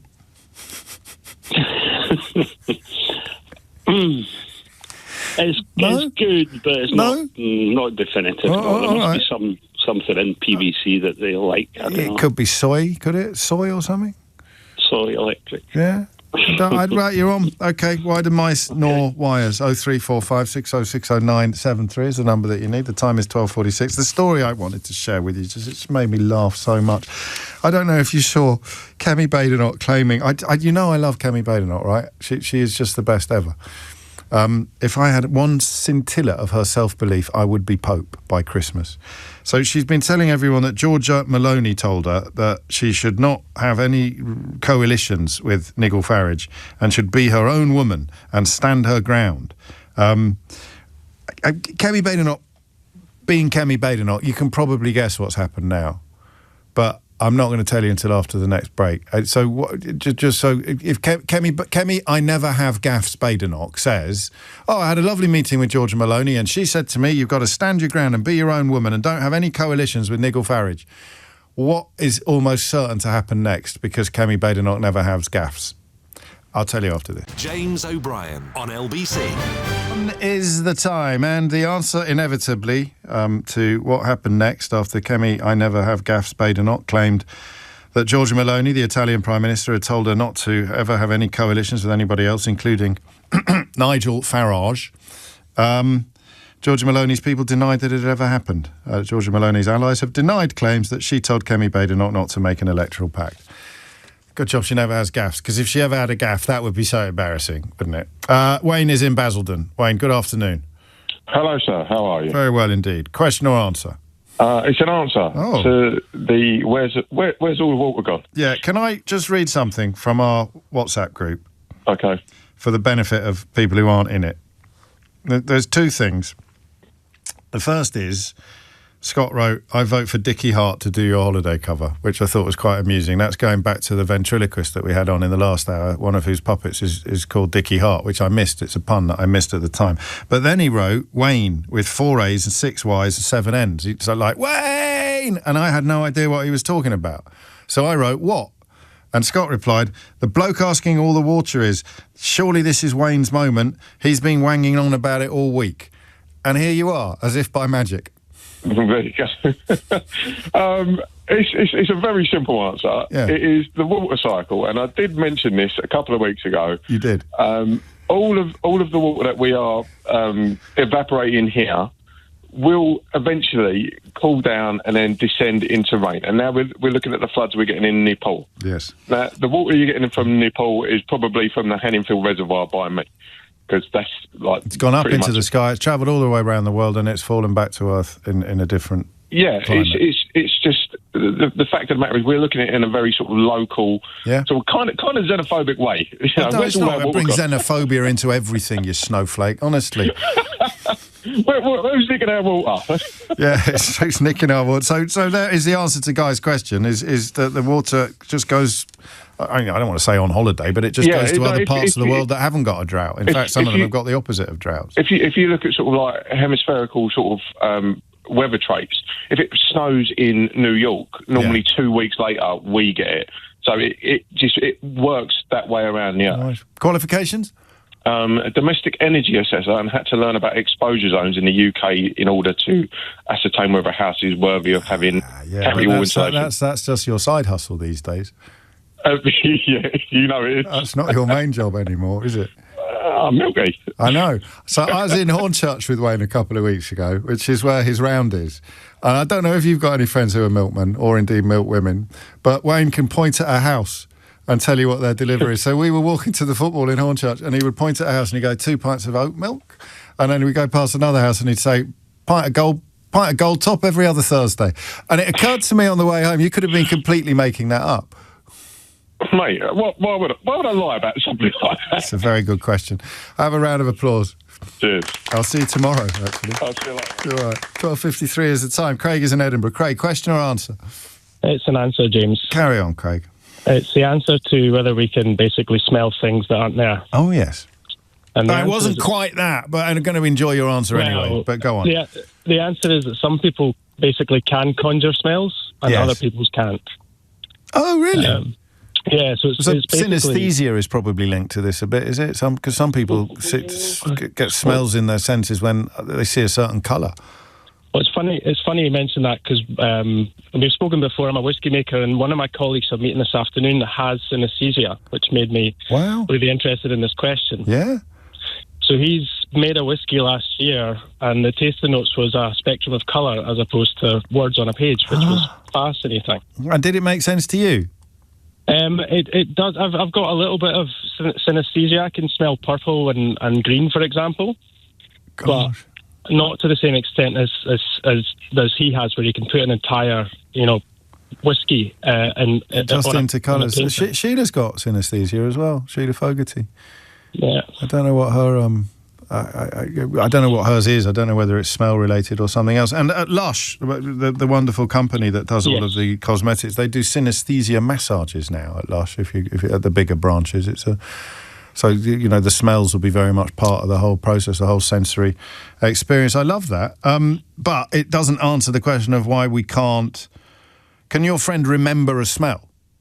Yeah, but it's actually something that in my own career I've done with other whiskey makers as well, where we've sat somewhere and we've come up with an aroma and a flavour, like we've experienced something, and we've thought, you know what, I'd love to be able to recreate that in the lab. And to do that, you have to basically remember what it is you're working towards. But it's molecular. You can't remember a smell in the way that you can remember an image.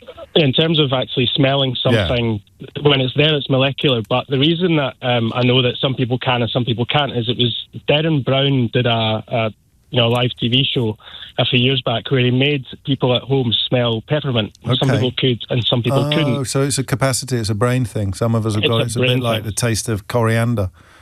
Yes. Qualifications, I know you've told us, but tell us again. Yeah, so basically, I'm a whiskey maker, but I saw the answer to this question on a Derren Brown special a few years back. I love it. How many, when you say a whiskey maker and you mention your friend making a new blend, how many, in the average year, how many new whiskies are you bringing to market? For me personally, the company I work for just now, we're bringing at least 20 to 30, but for the ones I'm actually blending, it's maybe 2 a year. Yeah, okay. Whereas for this guy I'm going to speak to, he works for a big brand, so he's probably doing maybe 7 or 8 expressions a year. That's amazing, isn't it? Nice work. Yeah. Do you take your work home with you? The company I work for is based in Australia, so I work from home, so the home bar's not too bad, James. I can imagine. Round of applause for Craig, please, Keith. Ian is in Kings Lynn. Ian, question or answer? I have an answer, James. Carry on, Ian. Mouse teeth. Amazing. The reason they chew is because their front canine teeth are always growing, so they chew on objects to keep the teeth ground down so they can eat properly. So he owes me an apology then? The fellow who asked that question? I just caught it when I came home, the radio was on, I heard the question, I thought, I've got to answer this. Yeah, but I'd already answered it 100% correctly. Well, in that case, No, you get the round of applause because I'm afraid the person who asked the question, I don't think I've written his name down, which was a mistake. Do we remember? Davey, was it? Davey in Edinburgh, who was just frankly dismissive of my answer, mate, even though it was, as you have proved, 100%. No, totally accurate. Rats do the same thing. I said that! And squirrels. Yes, because they're rodents. Right, wait. Front teeth grow. Thank you. And I'll tell you how good I am at this. I know your qualifications before you tell me. Go on. You're a pest control expert. Technician, I wouldn't go expert. But yeah. You're an expert now, mate. We're all experts here because that's who told me. That's how I knew the answer to that because my pest control mate told me. Round of applause for Ian. Thank you very much. Thank you. Hang on. Sheila's got a question here. Don't go yet. Can you ask him if he's married? Why? I want to marry a pest controller. Well, this is taken on. I'm afraid I'm taken. Oh, I do apologise. I'm devastated. What a shame. Devastated. Nice part of the world, Kings Lynn. That's almost it. We can squeeze in one more. Pat's in Godalming. Pat, question or answer? It's an answer, and it's a quick sort of add-on to what you said about the smallest organisms in the body, living organisms in the body. Oh, yeah. So you've got bacteria, which is a matter of can be about 1,000 times smaller than the single-celled organisms. And it counts as a living thing? It counts as a living thing because you can go even further than that. And on the periphery... So we're going to owe Wayne an apology. Do we owe Wayne an apology here? No, you do, because you can go on the periphery of that, of what we define as living as a virus, and they can be 100th the size of a bacteria. What's the smallest thing? A virus? A virus, but it's touch and go whether you could define that as a truly living thing because most of them can't. All of them. So can you have a bacteria on an amoeba? Yes, absolutely. Wayne, I'm sorry, mate. I'm sorry, I mocked you. I didn't mock you, actually. I thought I had the patience of a saint. Qualifications, Pat? Long time ago, degree in biochemistry and pharmacology. Round of applause. Favourite? I'm going to send it to Wayne, actually, up in Bridlington, because I was a bit dismissive of his question. It turned out it was much clever. I'd said at the time, I bet this is a cleverer question than it sounds. So if Wayne in Bridlington wants it, it is his. Someone sent me a message, Sheila, from David, said, "You are a squirrel on Newsnight." And I looked at it for about 10 minutes. About you or about... Yeah, no, me. You are a squirrel on Newsnight. And I thought, what's wrong with this person? And I remembered I ate a squirrel. It's a typo. Oh, you ate? I ate a squirrel on Newsnight. You ate a squirrel? I ate a squirrel on Newsnight. It's on YouTube. Was it cooked? Yeah, of course it was cooked. I wouldn't eat a raw squirrel. Just checking. I was with George Monbiot. If you missed any of today's show, you can listen back on our free Global Player app or the LBC app, where you can also stay up to date with all the latest news, videos and opinions. You can listen to a range of podcasts, including James O'Brien Daily, best bits of this show every day. And you can download the official LBC app. It's free and it's in your app store now. Coming up at 4 on LBC, Simon is in for Tom Swarbrick once again, and Sheila Fogarty is, as you have gathered, here now. Sorry, I interrupted a bit too early this time, didn't I? It's nice when you do that. Oh, good. I'm glad. Thanks very much, James. James O'Brien on LBC.